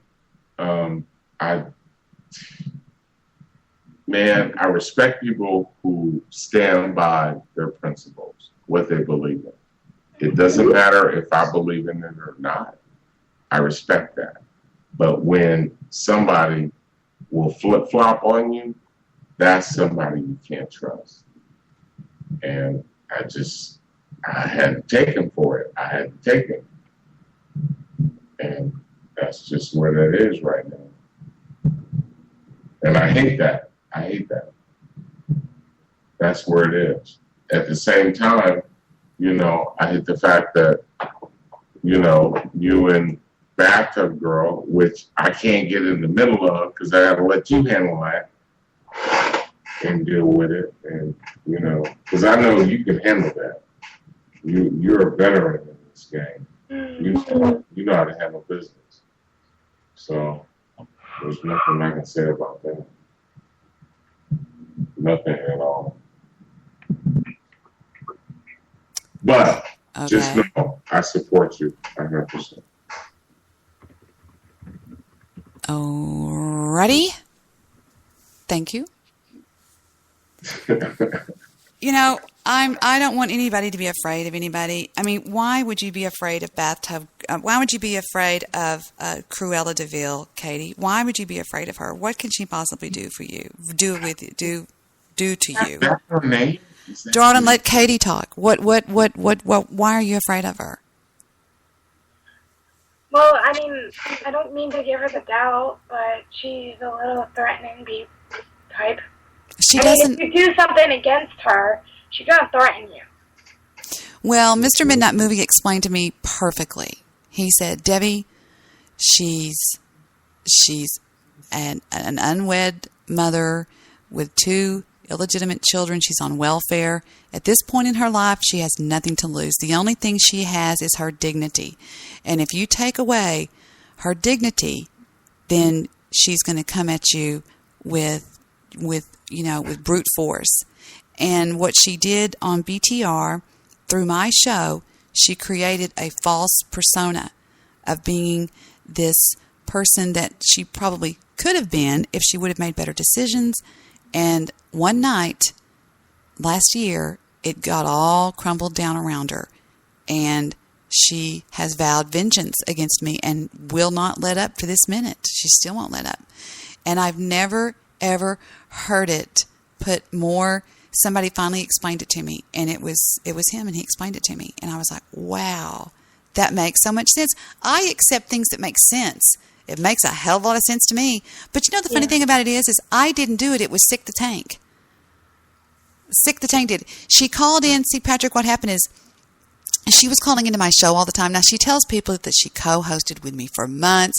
She called into my show for about 2 weeks straight. Every night she would call in. And I am very welcoming to people. I started playing a little song that went boom, boom, boom, boom, splish, splash, and was taking a bath. Well, she took that to mean that she was my co-host, which she wasn't. But she gets real competitive with women. That's the way she sees other women, like competitive. And she came at me in that way. Well, it's because 2020, hindsight is 2020. Now I can see how it all fell into it all. The puzzles, the enigma has been solved. Okay. She comes over to my show. She sees me as competition, not as a friend or whatever. I was welcoming. I was sweet. I would laugh. I would include her in everything. I introduced her to everybody on the show, Nature Boy, everybody. Well, she said, why haven't you been on Twitter lately? This is a real short story. And there's a reason I'm telling you all this. I said, I was told by my attorney to shut my Twitter down for a couple of days because I was getting attacked. Well, the next night she calls in, and guess what? She had to shut her Twitter down too. Everything I did, it was like the old song, whatever you do, I can do better. Well, here's where she made her mistake. She calls in and she says, you won't believe what happened to me. I said, what? She said, somebody threw a pipe bomb in my front yard. And I was like, what? Well, she was trying to sensationalize herself and be bigger and important in her eyes than me. And we were all like, really? So we all listened to her story, and she went on and made all this crap. Because you know what they say, when you're telling a lie, you get really detailed. And Sick the Tank didn't like her because he thought she wasn't a good fit on my show. Blah, blah. He was kind of co-hosting with me. He was actually on my board. He was signed into my account. But anyway, bottom line is this. Victor gets concerned and thinks if somebody threw a pipe bomb in her yard, there's no telling what they could do to Debi. So Victor calls the Bureau of Firearms, or what is it, Patrick? It's the Right. Okay. Calls ATF. Calls the ATF, and the ATF assures Victor that if a bomb had been within 1,000 miles of the Dallas office, he would have known about it. So Sick the Tank took that and ran with it. And one night on my show on it was my March 10th show, he filleted her, made her out to be an idiot. And she blames me and says that then she just went off. She's never called back in, and she vowed to take me down when I didn't even do it. I didn't do it. And so now she became best friends with Sick. It's crazy with her. It's like, I'm not your enemy. But that's why I think that was used as an excuse to just start the war to take me down, because I think she just saw a woman that she got jealous of. That's all it is. That's crazy. Okay. I got you. Can I ask you a question, sis? Yeah. What do you want to do? Well, there's nothing you can do when you're dealing with somebody with mental problems like that, because that's obviously, she's mentally disturbed. I mean, because that's not normal behavior. I mean, somebody... That's not what I asked you. Well, that's what I'm saying. Now, there's nothing to do in a case like that. You just have to hope that over time she'll forget about it or whatever, but she just seems to be gaining momentum every day or something. So you don't want to do nothing with her? Well, she's presently under a protective order. It hasn't been served on her because they can't find her. She never answers her door. They know where she's at, and I showed Katie the paperwork. Did you ever see that paperwork, Katie? Yes, I did. Yeah, it's right there. So I don't know. Don't send me the paperwork. Tell me what you want to do with it. Well, there's nothing you can do. I mean, let me ask you this. What do you mean, what do I want to do? What do you mean? Do you want her to stop messing with you and you don't want to talk to her anymore and you just want her to be silent? She'll never stop, ever. Is that what you want? You just want her to just, live her life and just not be a part of anything that you do? Is that what you want? Yeah, she's barking about me. Even, she's saying, oh, Victor's going to take her on a cruise to if you would have let me finish playing that audio, she goes, now he's going to take her on a cruise to the Greek island of Santorini. And no, he's not. He's going to take her to a mental ward. And she just, Let me hear it. Oh, it's crazy. If you don't mind. Oh, it doesn't bother me. I think she's a nutbag. Where was I? Can you pull it up real quick? But she does have a bad habit of doing that movie trivia shit whenever he's on. Now, Todd pushes her, gouges her, trolls her, and now he's got Diesel Kilgore in there. And Diesel Kilgore does not hate me. Diesel Kilgore called himself my secret admirer and adores me, but they're pushing her. They're trolling her. Watch. On her show, they want to go through. Yeah, because he does have a lot of knowledge when it comes to that, He's a freak of nature when it comes to movies. Yeah, complete bore. He's my freak of nature, not her fucking freak of nature. Oh, no, Beth. Tear her fucking eyes out, Oh, no. That's the girl sounds. I'm pissed. Are you kidding? I heard freaking nature and eyes getting ripped out of their heads. What's going on over here on the show? Yes. Yes, you. Okay, now I'm all calm now. That's Diesel Kilgore. Who's that? You're in the hot seat now, Diesel Kilgore. My memory bank is starting right now. And I don't drink wine as much anymore, but I opened a bottle just for you two guys tonight. Oh, yeah. In honor of your show. Too bad you can't share it with me, so I'll have to drink your glasses for you tonight. Oh, yeah, baby. Woo, you can drink my glass down tonight. Every little drop I'll swallow. Oh, yeah. It's a hot area in here. Woo. Turn on the AC if you got one now. Turn it on now. You better turn up the cold water bathtub, girl. You better. No, if they're married, hell no. That's a big turn off for me. Tell them they're not getting no chance. Taking her to the psych ward, not on a cruise. He needs to. Honey, we're going to go on a cruise. Let me pack your bags for you. We're going to go to Greece. It's going to be a nice 2-week stay. Oh, that's nice, Victor. You know, everybody, I'm going to Greece for 2 weeks. It's going to be an all-inclusive trip. You know. And this was less than 24 hours ago. So she's still in my life. That's my personal business that she's, you know. And then she goes on Mr. Midnight Movie Show the other night, and right when I was trying to ignore her, I was there for Katie, and I said, hey, guys, we're going to go on a trip to Greece, to the Santorini Islands. And she goes, your husband don't love you. Your husband doesn't love you. Everybody knows that. And I'm like, what? And I tried to ignore her then, and she just kept on and on. So she's just, that's what I mean. She won't stop. It's like, ugh. Shut up. Can I ask you a question? Yes, you can ask me a question. Patrick always goes, can I ask you a question? Yes, this is me. This is Bathtub Girl. I thought I would just chime in here and say, is this Patrick into knowledge? I'm going to be coming for you. Okay, so just stay away from the dumpster. Stay away from Katie, and I'm going to come and get you because when does this stop? I just wanted to stop. I just want the dumpster out of my personal life. That's all I want. So I'm going to go back over to Todd's, my brother's show. He's my brother. You're a mess. What were you going to say? I'm sorry. You're a mess.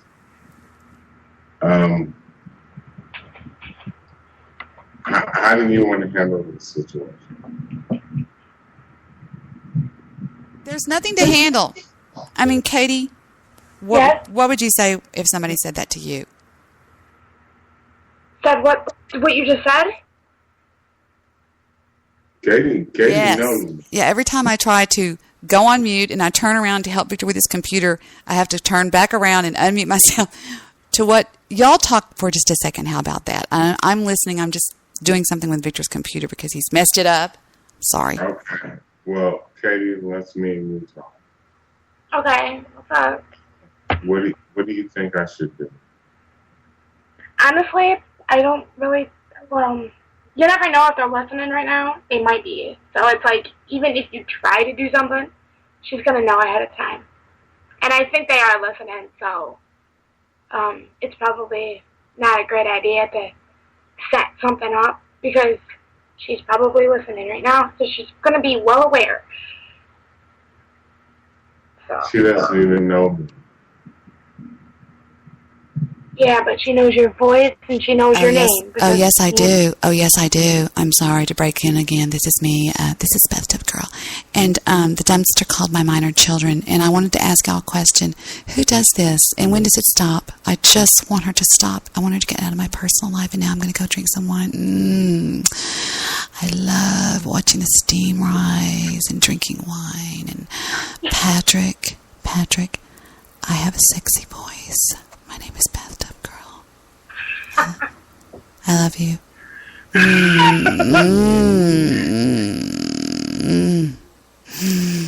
that horrible? I'm sorry, Patrick. I'm sorry. He's my brother. He's going, Debbie, this doesn't feel right. Sorry. Wait a minute. That makes no sense then. This makes no sense. Patrick, you're her brother. But she's like my mom. So that's kind of weird. Then Patrick's your uncle. Yeah, but I'm a punkle. Punkle. That's a weird one. Go ahead. But Patrick looks at me like his kid, too. So it's kind of weird. So how could he be my uncle Oh my God. He's Uncle P. He's Uncle Patrick. Right? No. He wants you to go sit on his knee. Come and sit on Uncle Patrick's knee. No, I'm joking. Patrick, you're my uncle. That's what you are. You're not. Debbie's my mom, and you're my uncle. You gotta face it. Y'all want to hear me talking when I was 3.5 years old? Listen. They sent this to me for the family reunion. Listen, I think this is it. Hold on, let's see if this is it.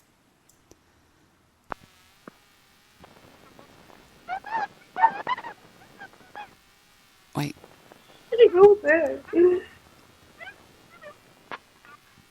Wait. I think it's right here. Here it comes. Hold on. Okay, I'm going to go forward. Wait.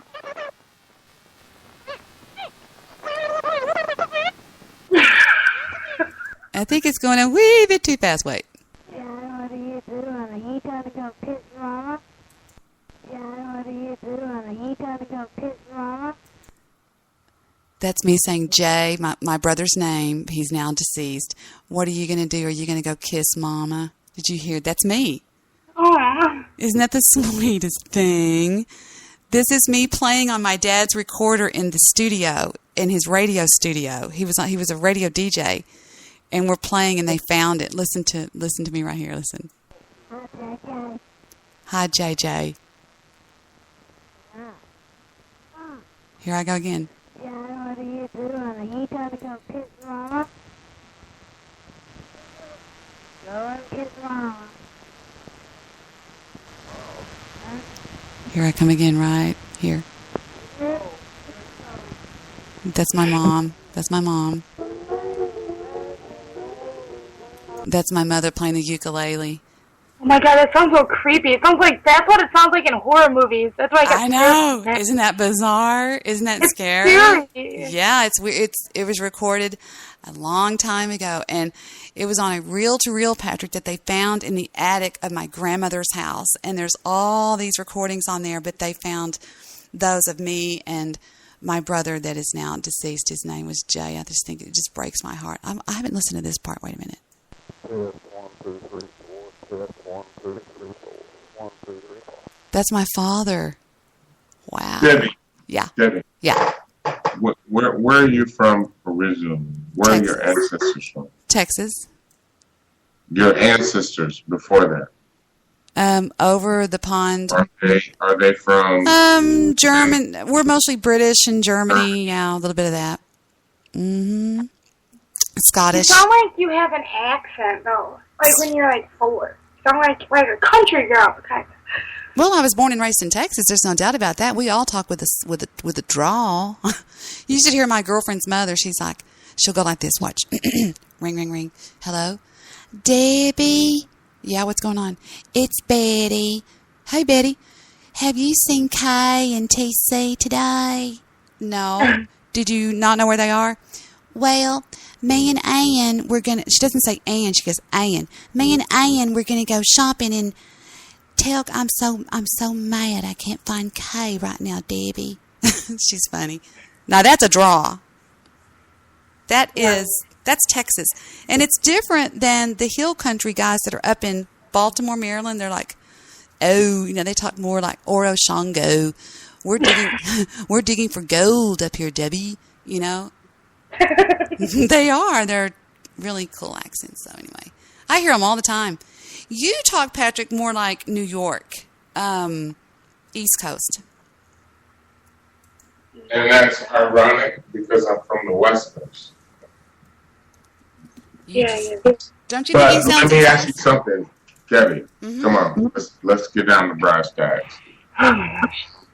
We need to figure out, and actually, we don't need to figure this out. You just have to give me permission. How are we going to handle the situation? Because I'm not, and contrary to your beliefs, I'm not a crusader. I don't go in and try to save females. I know. What I do is I check men who are disrespectful. Right. And it has nothing to do with the fact that I have any type of connection to a female. It has to do We with understand. We understand. You've already said that 7 times, and we understand. Okay? Now, listen. Here's what you can do. I think you're the one that got Goofy Bone 404. Isn't it weird that nobody even thought about Patrick? Really? What letters would you like to read over the air? I'm with you, Patrick, and I do have an idea. Victor just had a great idea. I think you'll like, Patrick. Go ahead, Katie. What you said you wanted to read letters? No. Do you have I'll any? read the ones that I read. The ones I read you before and a video. I could do that live, but I'll do it after you and Patrick talk. Okay. Victor said the best thing that you could possibly do, Pat, is if you see her on a show, let's say you're at Perry's or Jermaine's or Eric's she's or what. there every night. Okay. If she's bloviating bullshit, just in the chat room, just type in there, ladies and gentlemen, this woman is a monster. She attacks 2 of my friends constantly. She is evil. Don't let her fool you. That's the best thing. Just out her. Expose her for what she is. Okay, I'll do that.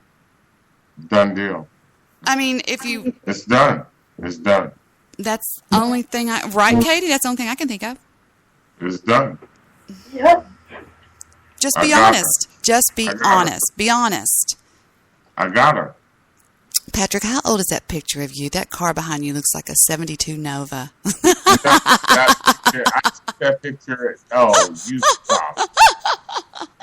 That's not my car. I know. I love him.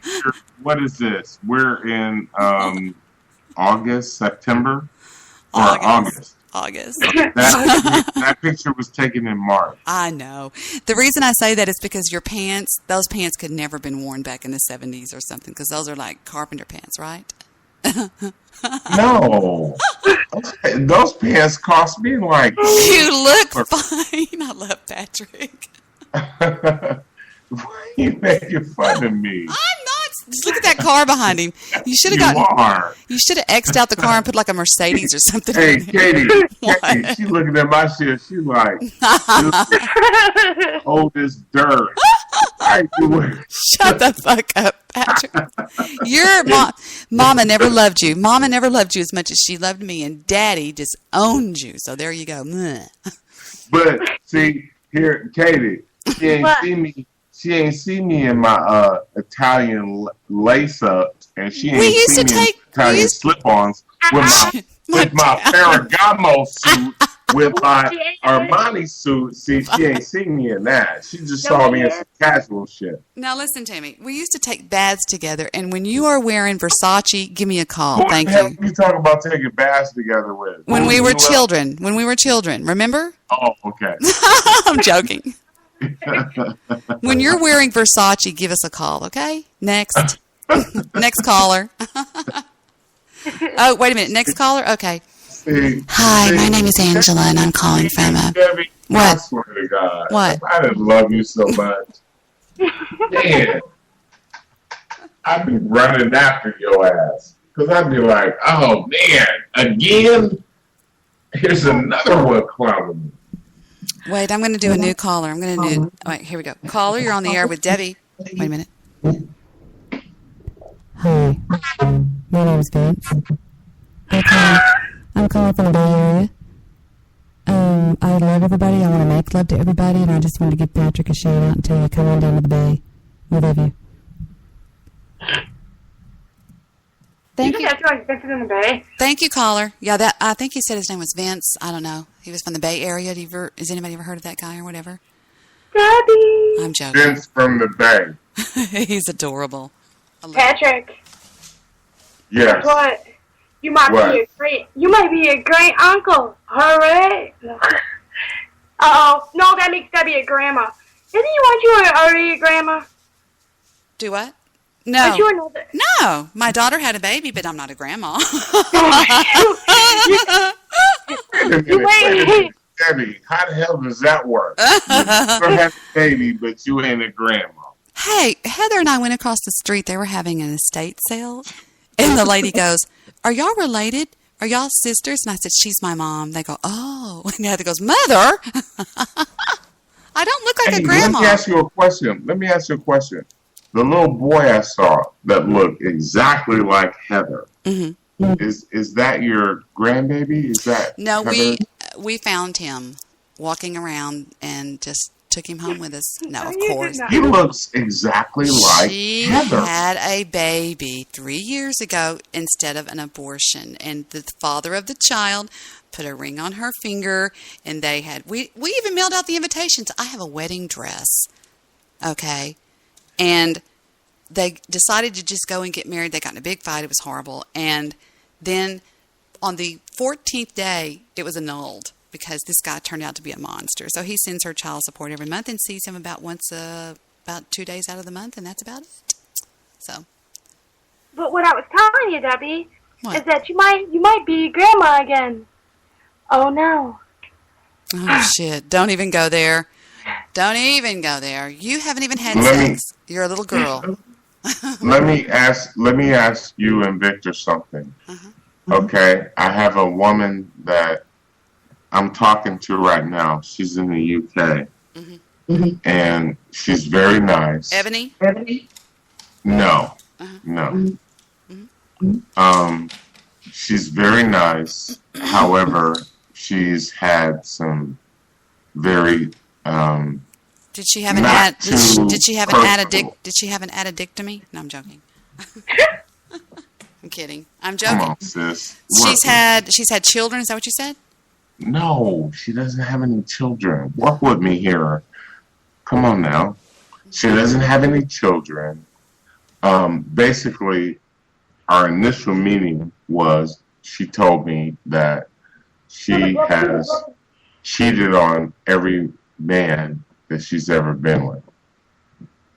And now that we're talking, she's coming at me like I'm just like some extraterrestrial being. I'm just something completely different. Now, sis, here's what I'm trying to ask you, and you and Victor. I feel that we are, because we talk on a regular basis now, and we're getting a little bit closer, and she has family that's in the Atlanta, Georgia area, which is where I live, in Norcross. And she has family in South Carolina.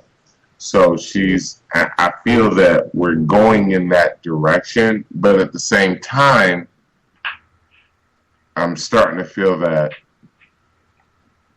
maybe it's not what I think it is. I mean, and I know I'm not giving you guys much to go on, is because I like her, and I think she's a good person. She has a wonderful personality. She has a great spirit. But because of how she's dealt with past relationships, she creates obstacles for us that don't even exist. She just creates them. And I just wanted to know how you feel about that. As a man, how do I deal with a woman who I know is interested in me, but at the same time, she's trying to sabotage her interest in me? Well, some people I think run people out of their lives because they are afraid that they're going to get hurt, and it's sort of a defense mechanism. I don't know that I feel that right here, but this is what I think. We all get red flags, and I am seeing the possibility of 2 years from now, me calling you up and going, Patrick, we'll call her Linda, okay? Patrick, you do know that Linda is messing around with Jewish producer, we'll just say, on the side, right? Now listen to me. And you're going to go, oh no, you're going to be all upset. And I'm saying, well, I think they've actually been having sex, okay? And we're going to think back to that red flag when she told you that I've never been faithful to these guys. And I'm going to say, Patrick, you knew going into this that she wasn't going to be faithful. And I think she's telling you that. So there's your red flag. There's your sign, they say. And that's what I think is, I wouldn't pursue it, but, you know. You wouldn't do it? Well, she's already, I mean, unless you don't care if she's, I mean, some women aren't faithful to men. They like to leave their options open, I think is what she's saying. Well, let me ask you this, sis. Should I invest any time in her whatsoever? Because we talk every day. So should sometimes I just not answer her calls and just not be available? How do you feel about a woman that you're seeing on a regular basis that's sleeping with other men? Are you okay with that? I've never experienced that. But would you be okay with that? You're old enough to know. Would you? Hell fucking no. Well, she just gave you that. I mean, don't you think that she gave you sort of the, I mean. But she told me she's been celibate for 5 years.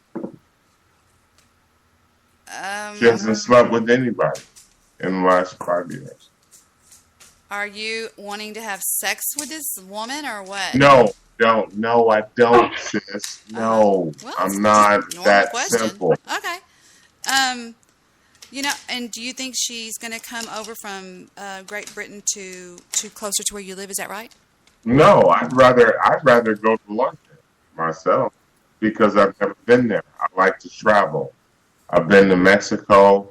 I want to travel abroad. So I have no problem going there. And I already know if I go there, even if I don't meet her, I'll meet another woman. It's not a problem. That's not my issue. My issue is I'm at that point in my life, sis. I'm 52 years old. I'm at that point in my life where I don't want to just, seek out women. That shit is easy for me. It's nothing for me to find a woman, to have sex with a woman. That's not what I want. I want to connect with a woman. I want to connect with somebody. I want to have what you have, what you and Victor have, where you can sit on the computer all night and your husband is right there because he's your producer. I want to have that same relationship with a female to where we're so comfortable, where I can do what I want to do and my partner understands that and my partner is right there with me. You don't realize how fortunate you are. You think you do, but you don't. I count my blessings every day. I'm joking. No, I do. I know what you're saying. You are so fortunate. Really? Yes, really. To have a person who stands right there by you. And everything that you're interested in, they're interested in. Oh my God. And they're a part of. He's my biggest fan. He's my biggest fan. I couldn't stop doing this thing with the radio if I tried. He would kill me. That's my whole point. That's my whole point. Everybody, most people don't experience what you experience. Most people don't get that. They can sit there and call you and listen to your show and talk that shit about, oh yeah, I love him and oh yeah, I love her. But no, they don't experience what you experience, where your significant other is right there with you. He's engaged in everything that you do. He's a part of what you do. He can listen to everything that's going on. And you guys can get offline and sit there and laugh about that shit and talk about that shit. Man, that's the shit I want. That's what I want. I want that. And don't ever take that for granted. You're blessed. And he's blessed. Victor, I know you're listening. I'm tired of You're him. blessed. I'm tired of Just him. like Ted. Just like Debbie's blessed. You're both blessed. And there's very few people walking this earth that have what you two have. And I respect that. Okay. And that's what I want. All right, if you'll shut up, I'll tell you how to get it. You ready? You got to find a girl that wants the same thing. That's it. Katie. She's too young. Leave her alone. Katie. She's your niece. Shut up. Listen to me. No, I'm joking. No, I just want to get her attention. I'm just saying, Katie, the way you do that is... She's the only one that can tell me to shut up, and I'll listen. The only way you're ever going to find that, darling, is to find a girl that wants the same thing. If you go out with somebody and you've been going out with her for weeks and weeks and y'all have great sex and she's beautiful and you could love her and she looks like she might even want to be somebody you could live with for the rest of your life or whatever, if she starts going, you know what, I just want somebody that will stand by me, blah, blah, blah, blah. When you find somebody that wants what you want, then you got it made, because that's what Vic and I did. He wanted what I wanted what he wanted. We talked about it, we worked it out, and then here we are. And how long you guys been together? Honestly, you want to know the truth? Yeah. We just celebrated our 25th wedding anniversary. Damn, see, that's what man, that's what I want. That's what I want. Man. Yep. That's what I'm talking about. 25 years. I got a Rolex watch.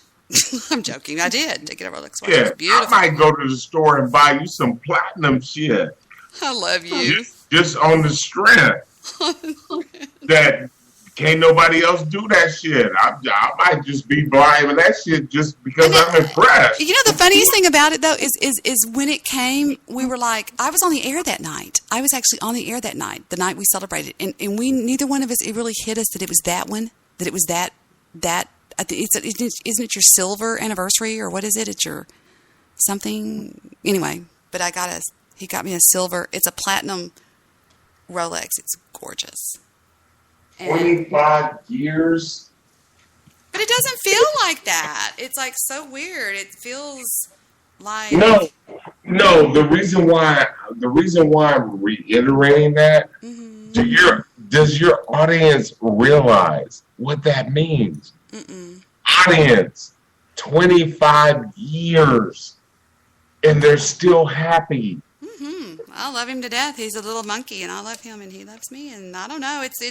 I mean, it hasn't always been easy, but you know, the thing it ain't supposed to be easy. The thing that got to me, Patrick, and I've told this to everybody, is, and I'm going to play this one night on a real special night when I get it out and play it for you guys. I have our actual wedding ceremony on tape. The actual words. Play it now. No, I'd have to go out and get it. But anyway, listen to me. What that priest said to Victor and I that day stuck with us for the entire time that we've been together. And he goes, now, Debbie and Vic, I know that all these people are dressed up and all these girls have these dresses on and Debbie's got this dress and you've got this tux on and y'all are singing all this music and blah, blah, blah, blah. And the first time ever I saw your face, he goes, and all that's good. But let me tell you something, Debbie. Y'all look at me. This is me and you and me right now. And he said, there's going to be a lot of days that you don't love him. And there's going to be days that he doesn't love you. I've got feedback. And he said, it's going to be hard. I've got an echo or something. He goes, it's going to be hard. And it's not going to be, all peaches and cream and la, la, la, la, la. But here's who makes it. You have to have a constant willingness to forgive. Wow. And it's those words that, sorry, I threw a rag across the room and Victor was like, don't hit that candle. And it didn't. It's like, it's a constant willingness to forgive. And the pledge of, and to take your vows very serious. I mean, when I said those vows, I promised, in front of everybody I knew, all my family, and right in front of the pulpit, and right in front of a huge statue of Jesus, and all this kind of stuff. And I said right there, I took a vow. I mean, it's a covenant, and I vowed, keeping only to thyself, and all this kind of stuff. And I'm game. You know what I mean? I mean, I don't know. It's been tough sometimes, but Can I ask you a question, sis? You always say that after I say something. What? I just think it's cute. Can I ask you a question? What? Yes, of course. What? For all of your audience that's listening right now, not only me, but my little daughter who's listening as well, Katie, for everybody else that's listening, can you give us the advice that the most important thing, because I think that what's going on in the world today is that we don't understand what it takes to have a real relationship. And I think that you're a shining example of what a real relationship means. You and Victor are a shining example. So if you could just give it to us, in just a soliloquy, tell us what it takes to be with somebody for the rest of your life. Well, I think it takes the man understanding women and a woman understanding how a man operates, and we are two different creatures. We think different. We analyze things different. We're not the same creatures, and I've said this 1,000 times. I think that required reading of every senior in this country should be Men Are From Mars and Women Are From Venus. That man took 20 years out of his life to study the man-women relationship. And it really, really says a lot of things in there that are like, a man doesn't want to, you have to know how to handle men, and men have to know how to handle women. Women, in some senses, guys, listen to me, they need to be treated like babies in a lot of ways. When she comes home and she's upset, just say, no, no, no, no, no, no. I want you to go take a bath. I mean, there's just times that you need to do that. Who's your daddy? You know what I'm talking about? There's a lot of times we want that. And we want to just be listened to. We don't want our problems solved. If you want to piss a woman off, start giving her, if she comes home and says, I hate my job, I hate my life, I hate my car, I hate traffic, I hate everything, just sit there and just kind of look at her, and don't say, well, then quit your job or don't take another route to work. They can't stand that. Men want to be left alone. They want, there's just different things that you do. Men love to be cared for.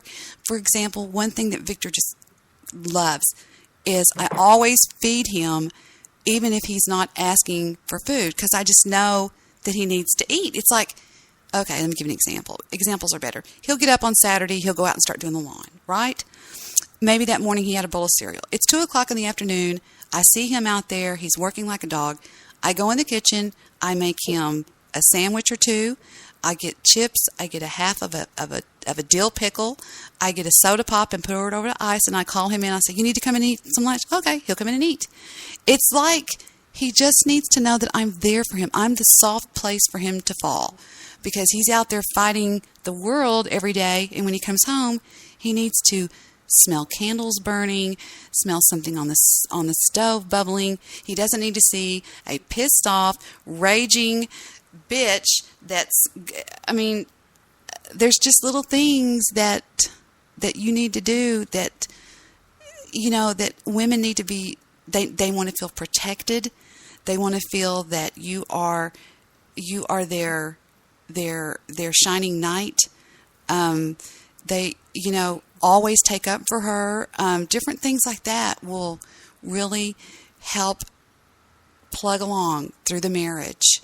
And for God's sake, if you ever feel like you're wanting to cheat, women, stay in shape for the men. I mean, don't get yourself just completely out of shape. Keep the house clean, for God's sake. A man doesn't want to come home to a dump. And keep yourself looking halfway decent. I mean, I've been over to my girlfriends' houses before who are now divorced. They look like crap. And I'd be like, is your husband fixing to come home? In my mind thinking, oh my God, kids looking like shit. I mean, screaming, crying, and just, just different things that you do. Little things like that mean a lot. And it would take me time to really think about it. But in the communication, Patrick, I cannot stress that enough. I cannot stress it enough. Communicating. But remember, they speak a different language than we do, a complete different language than we do. I keep the goddamn book on my phone. Are you kidding me? I mean, that's how much I put into that book. men are from Mars and women are from Venus. I'm telling you, it's crazy.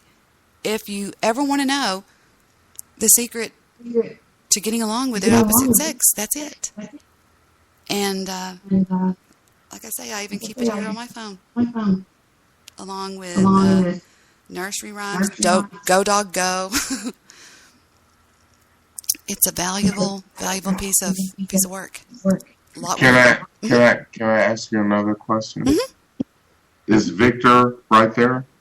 Well, this actual second he walked out, but he's fixing me back in here. Why? Have you guys ever thought about writing a book? If you haven't done that already, I don't know if you guys have done that.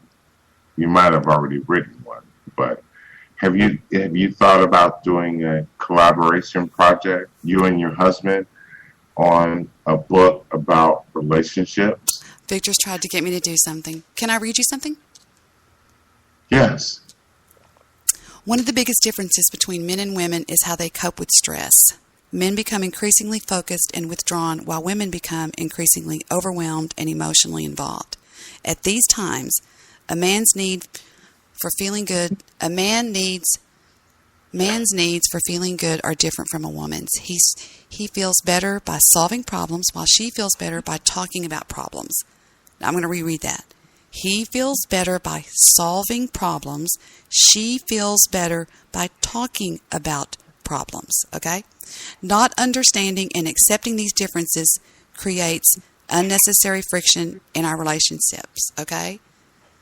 And it says, a perfect example is, when Victor comes home from work, he wants to relax and unwind quietly reading the news. He is stressed out, and he's also stressed by the unsolved problems of his day and finds relief through forgetting about them. His wife, Debbie, also wants to relax from her stressful day. She, however, wants to find relief by talking about her day. The tension slowly building between them gradually becomes resentment. Victor secretly thinks that Debbie talks too much, while Debbie feels ignored. Without understanding the differences, they will eventually grow apart. And it says right here, you probably can recognize this situation because it is just one of the many examples where men and women are at odds. The problem is not just, I'm just going to say Tom and Mary is what it has, but it's present in almost every relationship. Solving this problem depends not on how much they love each other, but by how much they understand the opposite sex. Without knowing that women need to talk about problems to feel better, men will continue to think that women talk too much and resist listening to them. Men, I'm serious, that is the first chapter in that book. I just put it down. But no, you have to realize these things, guys, and we realized it early on. And it's the realization, because there's plenty of people out there, but people don't understand the opposite sex. They're like, all that bitch does, and they end up getting a divorce because they're unhappy. Yes, they're unhappy, right? Yeah, let me ask you a question, sis. Mm-hmm. Have you ever thought about being a motivational speaker and going on the road? I don't know. I would really have to have somebody to help me outline some stuff, and but let me tell you guys something that are out there listening, even if it's on the archive 5 years from now. That's not the only thing. I mean, that is one of about, what I would do, Pat, to be honest with you, is I would probably make a bullet list for the next time we speak to have available to talk to you about and to tell you about if you wanted to, because Mr. Solution said to Mr. Midnight Movie Man tonight, and Mr. Midnight Movie Man thoroughly agreed that he wants my show to play host to more men-women issues, like we talked about tonight. And I said, I'd love it. Whatever, sure, let's do it. Let me ask you a question. Are you willing to mortgage that to go public, meaning that you're a public commodity, meaning that you get commercialized? Are you willing to sacrifice your little friends that are on BTR, and you can still be on BTR, don't get me wrong, but if we could expand your horizons and get you and we can get you doing YouTube videos, just like the conversations that we're having right now.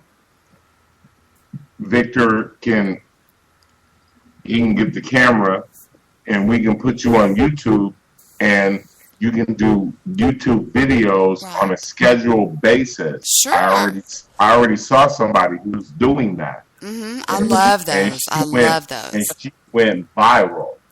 Really? I think I know who you're talking about.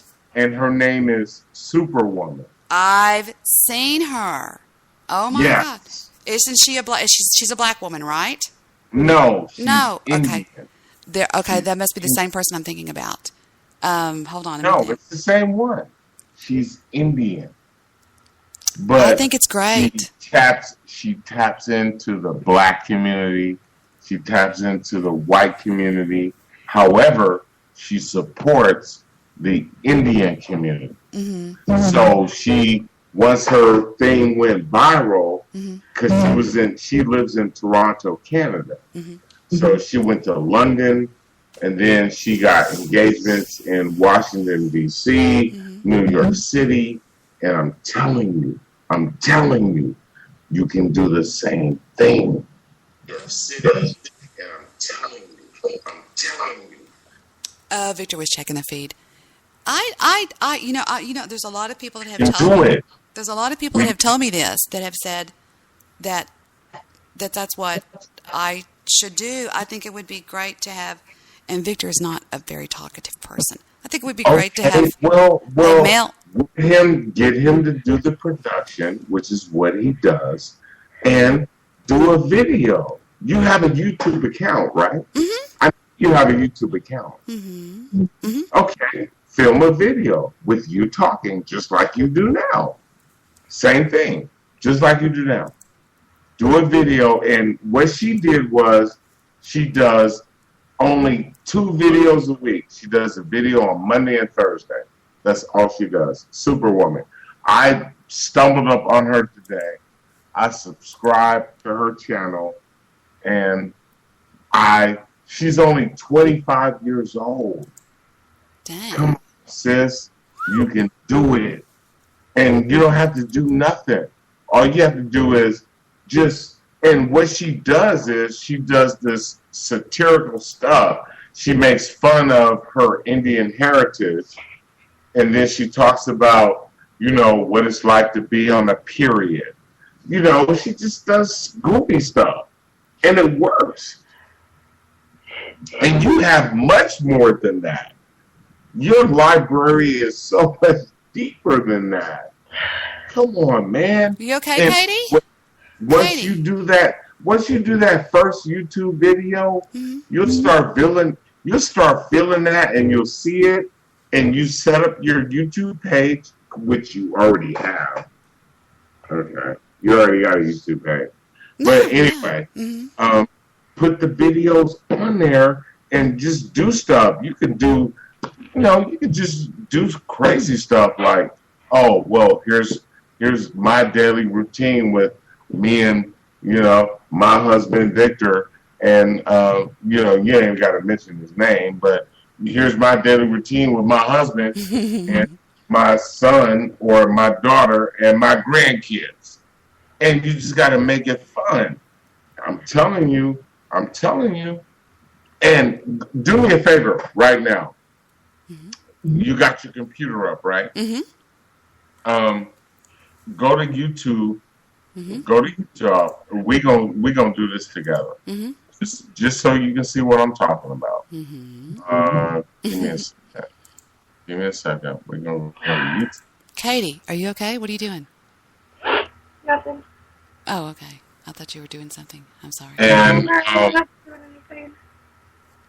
And when you go to YouTube, type in Superwoman, and it should pull up a very young Indian woman. All right. I'm there now. Superwoman, huh? Do you see her? Hang on one second. I was going to do something else first. I was going to show you the link to my YouTube channel. I'll drop it over there in our Skype chat, okay? Okay. All right. The one that I'm with Katie Bones and you in. But I feel like, again, I'm ignoring Katie. It's like, there it is. Can you see it on our Skype chat? Our group Skype chat? Yes. Okay. I got it. Now I'm going to go back and Google in there Superwoman and see what we got. Just pull up anything she does. Just anything. And you'll see she's just this Indian woman. Oh, I've seen her before. Yeah. Yeah, check her out. Draw My Life. Draw My Life. That looks cute. Let's see what she says there. Which one are you looking at? A commercial Not right in now. my house. Not in my house. No. Jimmy, how happy are folks who save hundreds of dollars? Same video that you're watching. Well, it's a commercial right now, but it's coming on right now. It's called Draw My Life. Okay, let's try this again. What up, everyone? It's your girl, Superwoman. And over the past few weeks, a top comment on almost all of my videos has been, do a Draw My Life video. And I'm here to tell you that I've already done one. Say, shmur. Yup, I've done it. But you can't see it because I deleted it the very next day. Why, you ask? Well, because it included stories about my life that involved other people. And honestly, it broke my heart to delete that video because I was so proud of it. And you know what? I still am. But instead of being bitter in my unicorn fashion, I've decided to give it another go. And this time, I'm the only author, the only illustrator, and the only main character. So hi, my name is Lily, and this is my life. On one glorious day called September 26, 1988, my parents gave birth to me. It was my mom, my dad, my older sister, my nanaji, and me. I grew up in Scarborough, which is considered kind of a rough ghetto area, you know what I mean? And I absolutely loved it. Are y'all still with me over there? Yes, I'm here. Okay. Quick facts about me growing up. I was a girl guide, believe it or not. Yep, I sold cookies and everything. I was valedictorian in elementary school, majorly obsessed with the Backstreet Boys, Spice Girls, and The Rock. Okay, she's averaging about 1 million downloads, 1 million views on her videos over here. What is her main deal? She's got Girls versus Boys. She's, I think her name is, I subscribe to her. Her name is Lily. I don't know her last name. She's Indian. Right. I don't know her last name. What is it about her that impresses you? Does she make sense? You know, we're going to talk. The thing that impresses me about her is that she's a college graduate. She has a grasp of where she's at, humanity.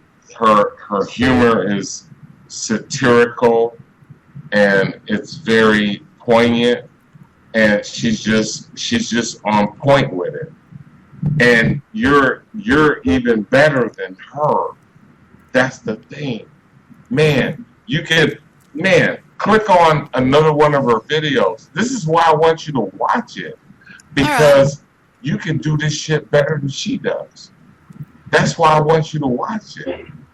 It looks really good. You can do this, and she just does crazy shit. Watch the shit where she talks about females on their periods. I saw that one. She has a thing about women on their periods. I saw that one.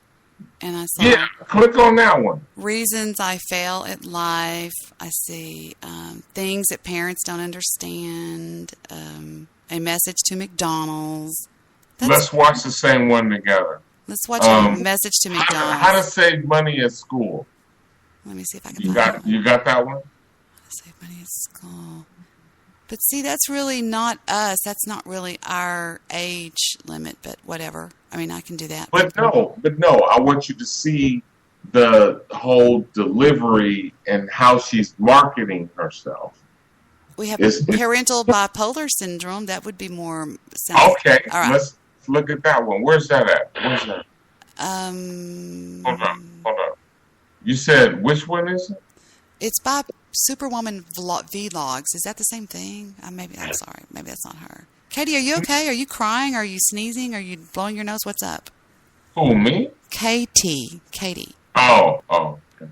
No, I'm fine. Okay, I didn't know. No, I'm fine. You're on page 2. Which one are we talking about? It doesn't matter if I cried or not. It doesn't matter. What about what girls really mean? Yes. And Let's work 3, it out. 2, 1. And there's a commercial. Welcome to Damn it. Boston as a second language. Skipping the Another commercial. word you're probably going to use a lot is toilet. Skip.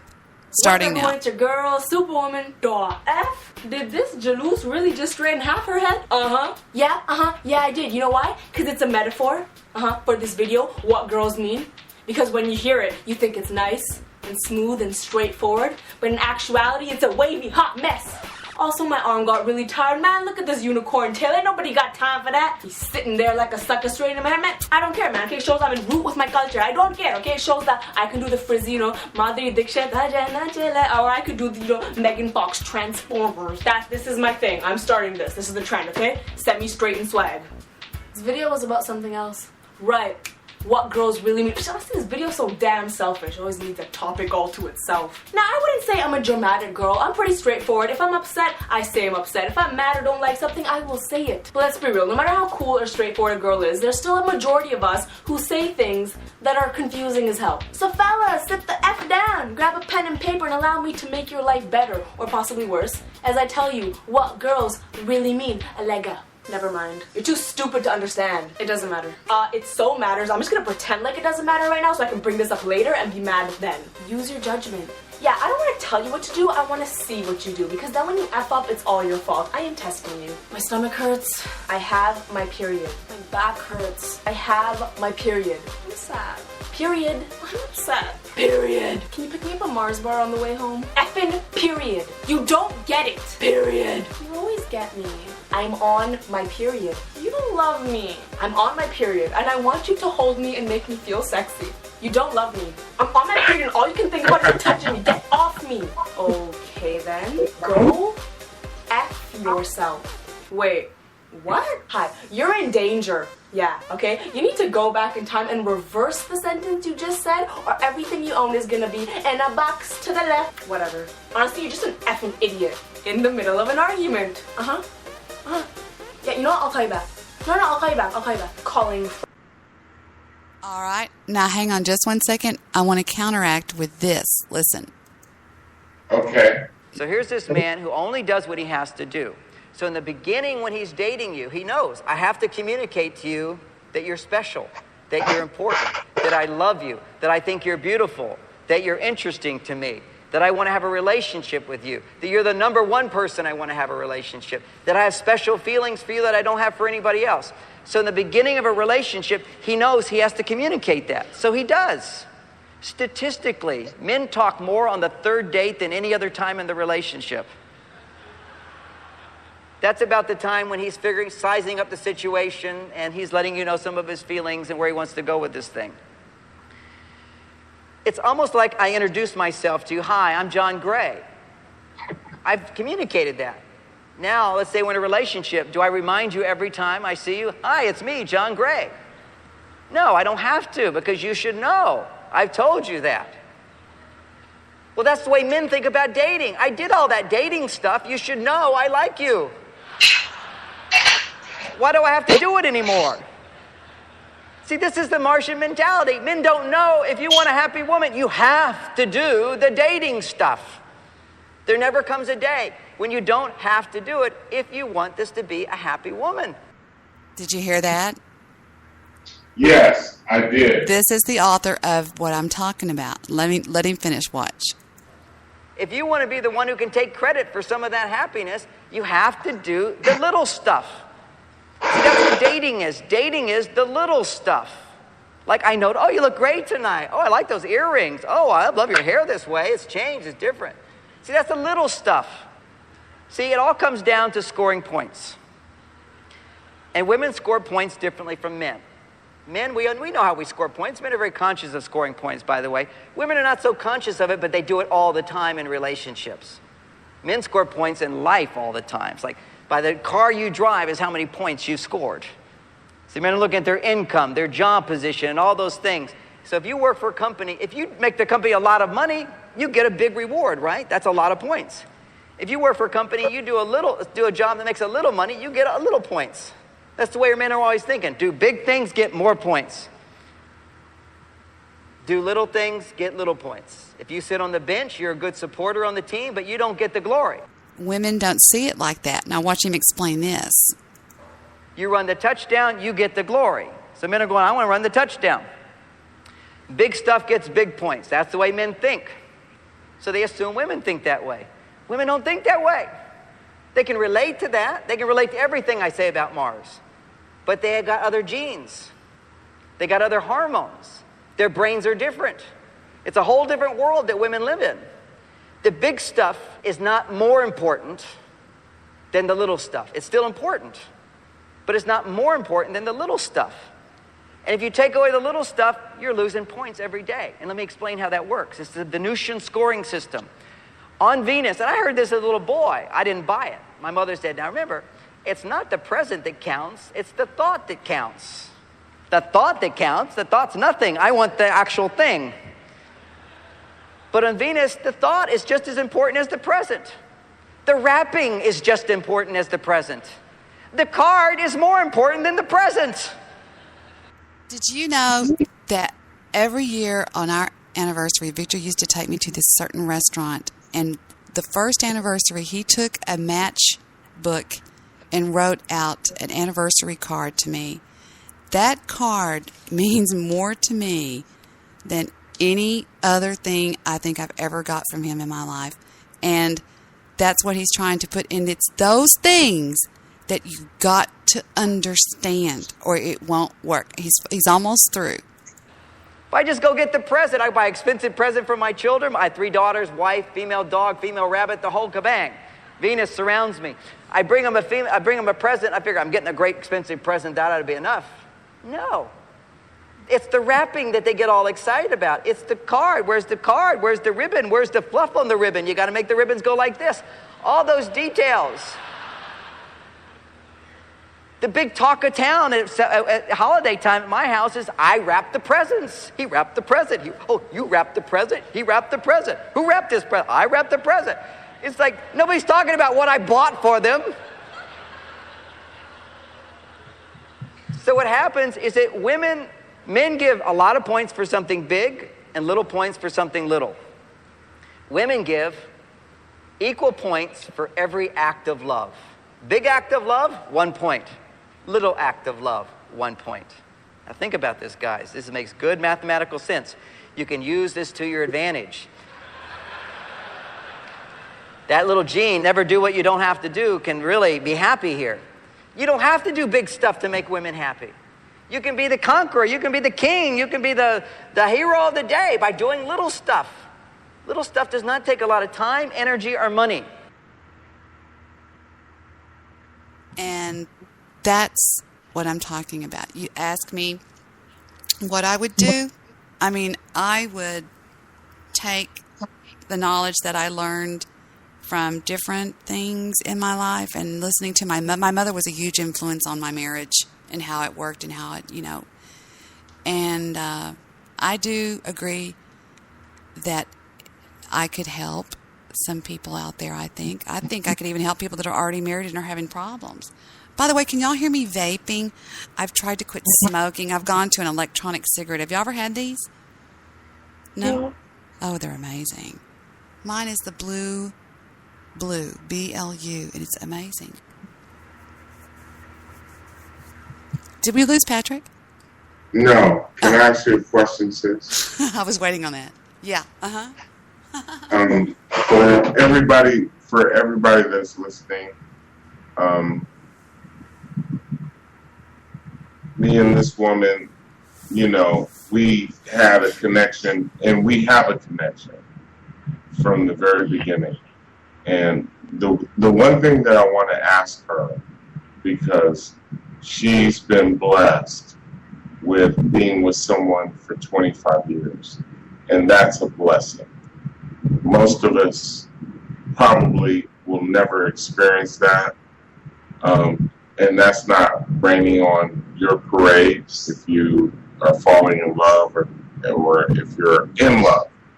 However, the reason why I'm bringing that up is that I want my sister to share with us and let us know the intrinsic qualities that makes a relationship last that long. I want to be a part of that group, and at 52, it's not looking real good right now. That doesn't mean that I won't find anybody where I can ride off into the sunset, but my sister has found that, and she's experienced it for the last 25 years. And I just want her to let the rest of you know how much work that takes and what the reward is. That's all. That's great. I was listening and I was like, wow, that's excellent. I tell everybody that when we got married on November the 9th, I think that's the night we magically made my daughter. She was born 9 months to the day. Today's my daughter's birthday. And August the 9th. And the thing about it is with her is that right there should tell you exactly how long we've been married. Is you just look and see how old Heather is, and you subtract like 9 months. No, exactly. A year. Would you add a year or subtract a year? You would add a year, right? So y'all old as Methuselah. Well, you would subtract a year or a month or year. I don't know how you would do it, but today's 25 years. It's amazing, I think, sometimes. It just doesn't really hit me until I really think about it. Damn, it's a long time, you know? Yes. Man. You're blessed from the Creator. You've been given something that majority of the people will never experience. Never in their lifetime. They'll never experience it. That's very sweet. You know what he did one time? Very recently, he told me that, what is that song, Victor, that you were telling me about? Remember? No.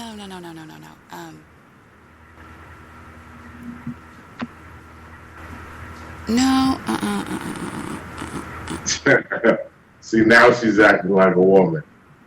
Yeah, damn it, you can't get it right. After 25 years. Oh, I know what it is. He knows the song. He knows the song. I know what it is. I was just thinking if I knew where it was, and I was going to show you this song that Victor sent to me, and it was just so sweet. I was like, oh my God, Victor, you idiot, I love you. You know? I don't know. I don't even think I have it. Can you play the song, please? Mm-mm. Play the song. I'm trying to think if I have it. Now, I know where it's at, but I don't. I thought I had it. You know what song I had sung to him at our wedding? Besides Ave Maria, which I had to do for the mothers, you know, is The First Time Ever I Saw Your Face. Oh, play that. Play a song for us. Oh, it makes me cry. No, I cannot. I'm begging. Oh, the girls sang it so beautiful. I'm on my knees, sis. Play us a song that personifies your love for Victor. Well, let me first show you. Okay. And your love for Heather. Your love for your grandchild. Play us a song, please. I don't have a grandchild. My daughter has a son. I'm joking. Well, yeah. Okay. This is what Victor says. Get ahead of myself, obviously. This is okay. Victor says this personifies his love to me. Okay, this song for some. Play it. All right, it's a commercial, of course. Not that. Hold on, it's a commercial. This one. Okay. Oh, it's one of these stupid videos. Come on. It's okay. Relax. Then I'm not so blue when you're close to me. Bill Collins. Oh. Yeah.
Ooh, feedback. Ouch. Great song. That's a great song. Well, that was his song to And me. you guys, He had that played to me on our 20th anniversary at a nightclub, and I just about died. We were there with my brother and his wife, and the guy goes, "Okay, attention everybody. This goes out to our special guest tonight, Debbie and Vic." And all the lights dimmed, and that crystal ball came on, and he led me out there by the hand, and we slow danced to that. I thought I was going to die. I was like, "Oh my God!" Wait a minute, sis. How old were you guys when you confessed your love to each other? How old were you? How old were we? Now you're just trying to dox me. We were young. Victor's a little bit older than I am. I was very much under the age of 25. Have it that. What about that? Well, let me ask you this. What? Was it that song is 1980s? No, it's 88. Right. That's what I said. Right. The song is 1980s. So, that was the wedding song? No. Or was that No. That's the song that you fell in love with? No, I'm trying to tell you.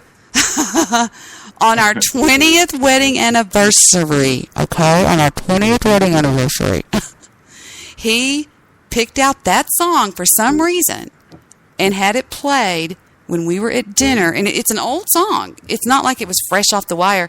It was something that was an oldie. But he played it at our 20th when we were having dinner at a beautiful nightclub here in Dallas that also has a dance bar and a dance room and all that kind of stuff. And it just went all over me. It's like, oh my God, I never know you felt like that, Victor. I mean, it was so sweet the way he did it, because they lowered the lights and everybody gave us a toast, and it was really sweet, really, really sweet. It was on top of the ball on the Reunion Tower, and it was great. So there, yeah. But no. Our song, "You Would Die," it's by Kool and the Gang. Our wedding song. You would die. It's a song by Kool and the Gang. I'll let you figure it out which one it is. Oh, so I get to guess which song it is? Hold on, here's Victor. Do what? Baby, what? I was saying our songs in Brick House. He said Brick House. Victor, fuck you. He's joking. Wait a minute, Victor. Wait a minute. So she's a brick. Shit. Ow. Fuck, right. Watch this. My day. Okay, watch. Victor, what does this song mean to you? Watch. Just watch what he says. Watch.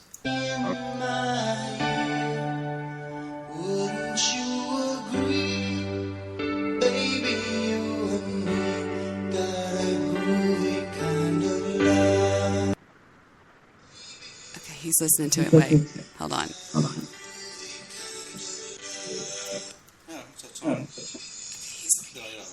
Hold on. I have a spit it out. I gave to you or picked out to have sung. Listen. I have Patrick, a request. listen. Victor's trying to talk. Listen. Say it, Victor. Oh, I'm sorry. That's that song I picked out to have sung for you at that anniversary. Ta-da! See? There you go. What did I tell you? That was when he picked out to have played for us at that place we were at for our anniversary. Okay, I'm sorry. You can't hear sometimes, but Victor was trying to talk. I'm sorry. Anyway, go ahead. Oh, I heard it. He can hear you. I have a request, Victor. Phil Collins, same artist. In the Air Tonight. In the Air Tonight. Okay. That's my request. Oh, okay. You want me to play that? Is that what you're saying? Yes. All yes. right. And this is my dedication to the wedding couple. The wedding couple. Yes, we're reliving your marriage. That's what we're doing tonight. And nobody's going to interrupt that. In the Air Tonight. Mm-hmm. That's what I want to hear. Well, sometime I'll get Victor to tell you about when he set me first row at Phil Collins. Right, Victor? Oh, wow. Yeah. And remember the song he started off with, baby? It scared the shit out of me. It's the one where he goes, ha, ha, ha, What is it, baby? I don't know. I You can't know, hear we you. like to Patrick's do that talking. as men. What? As men, we like to do that. Try it one more time, Vic. Yes, I was pregnant. Victor goes, weren't you pregnant? Yes, I was pregnant. He takes me to see Phil Collins, sets me front row, center stage, and he played that song. What is the name of that song, Victor, that he does? It's called what? Oh, it's called Mama, isn't it? Isn't it, baby? Who? Phil Collins? Yeah, I was talking to Vic. It's called Mama. Isn't it called Mama? Don't forget, I'm still here, just so you know. Do what? I said, don't forget, I'm still here, just so you know. Oh, I know. I was trying to talk to you. Yeah, it's Mama, isn't it? I don't know. That's one of my favorite songs. All right, I'm about to pull up my song on YouTube because Victor, I don't know if he's asleep at the wheel. Please.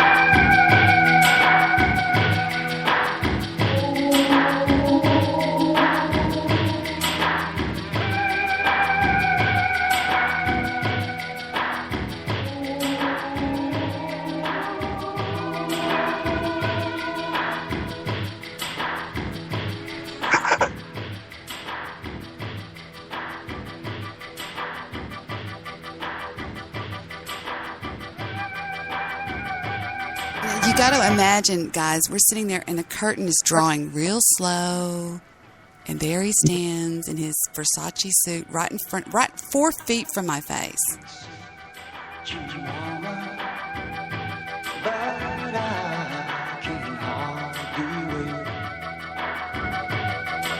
To touch and to feel you, mama. Oh, I just can't keep away. In the heat and the steam of the city, eyes got me running and I just can't break. So say you'll help me, mama, 'cause it's getting so. Okay, now you got to remember. God damn it, hold on. What happened? No, just listen. Shh, listen. You got to remember, I'm very pregnant. I'm sitting 4 feet in front of this man. He's watching me sing this. He's watching me. He's looking down at me sometimes, often while he's singing it, because here I am, nothing but teeth and blonde hair. When all of a sudden, now remember, I'm pregnant, and this is what happens. Watch. You're pregnant?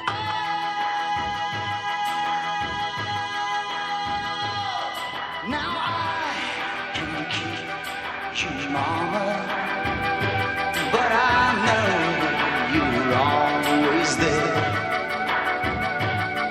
You listen, you teach me, mama, and I know inside you care. So get down here beside me.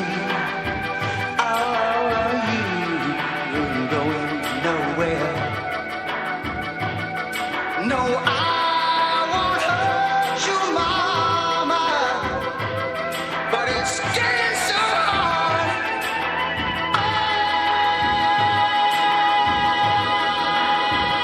Right here.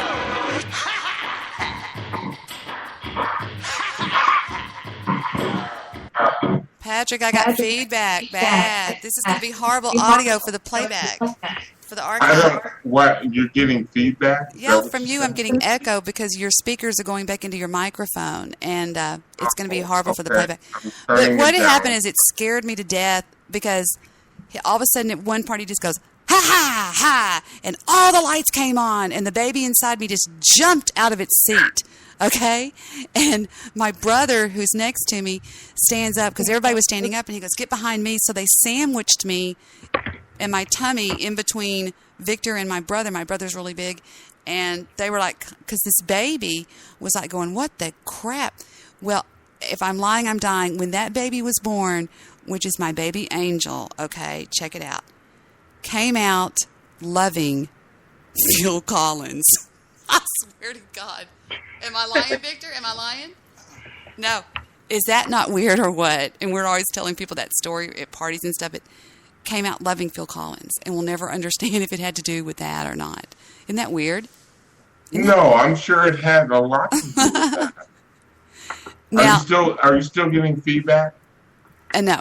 I mean, there's a lot of people that are going to go, well, now that song came out in 1944, which means Debbie had a baby in 1940. That has nothing to do with that. Patrick. That means that you were connected spiritually. And no, you didn't let me finish. Patrick, let me finish. Just because a song debuted in 1932 doesn't mean that that's what I'm talking about. We went to Phil Collins, and he was playing it as part of his repertoire. I mean, it could have come out in 1976 for all I know.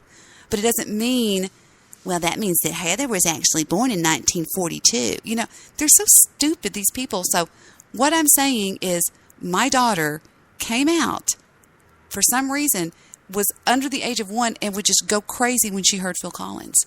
No matter what, she would dance. She would start, dancing and jumping around. And to this day, we think it's because she was so... I mean, that was loud, guys, that night. I mean, we were right there. I mean, we were right in front of them. And I think it just left some sort of... We always say it left an impression or something on her. Remember, Victor? I mean, it was crazy. Just crazy. But anyway, I don't know. If you ask me about stuff like that, I start talking. I get rambly, but I'm sorry. Right? So is anybody there? Should we end the show now or what? That's up to you. I'm still here. I'm going to pointy ice cream. He's going to get me an ice cream. Yeah, I think we should because I don't want to make it all about me. But Patrick asks me questions, and I just have to keep answering his questions. But Patrick, you're so sweet, and you are so sweet, and I connect with you on such a deep level, and it's crazy the way we connect.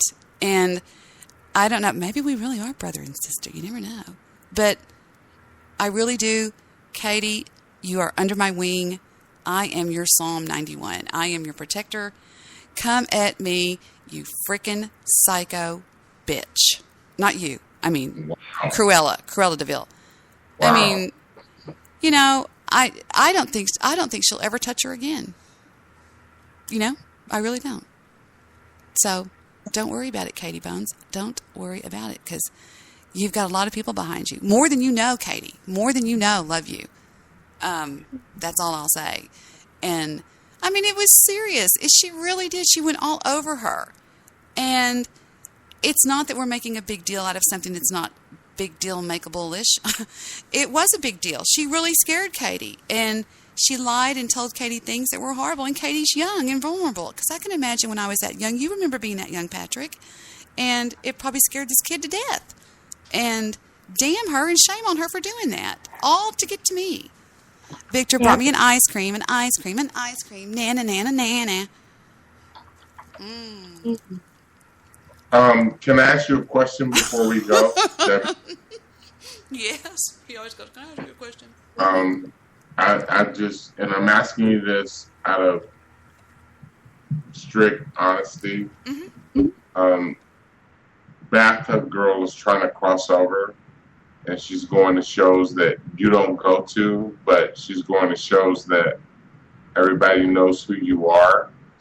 And I'm just trying to figure out, I have a natural inclination in me.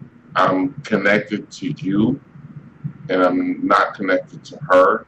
So I have a natural inclination. I'm not trying to be your white knight. I don't even do shit like that. And I remember when you said that, it was like, man, that's not even me.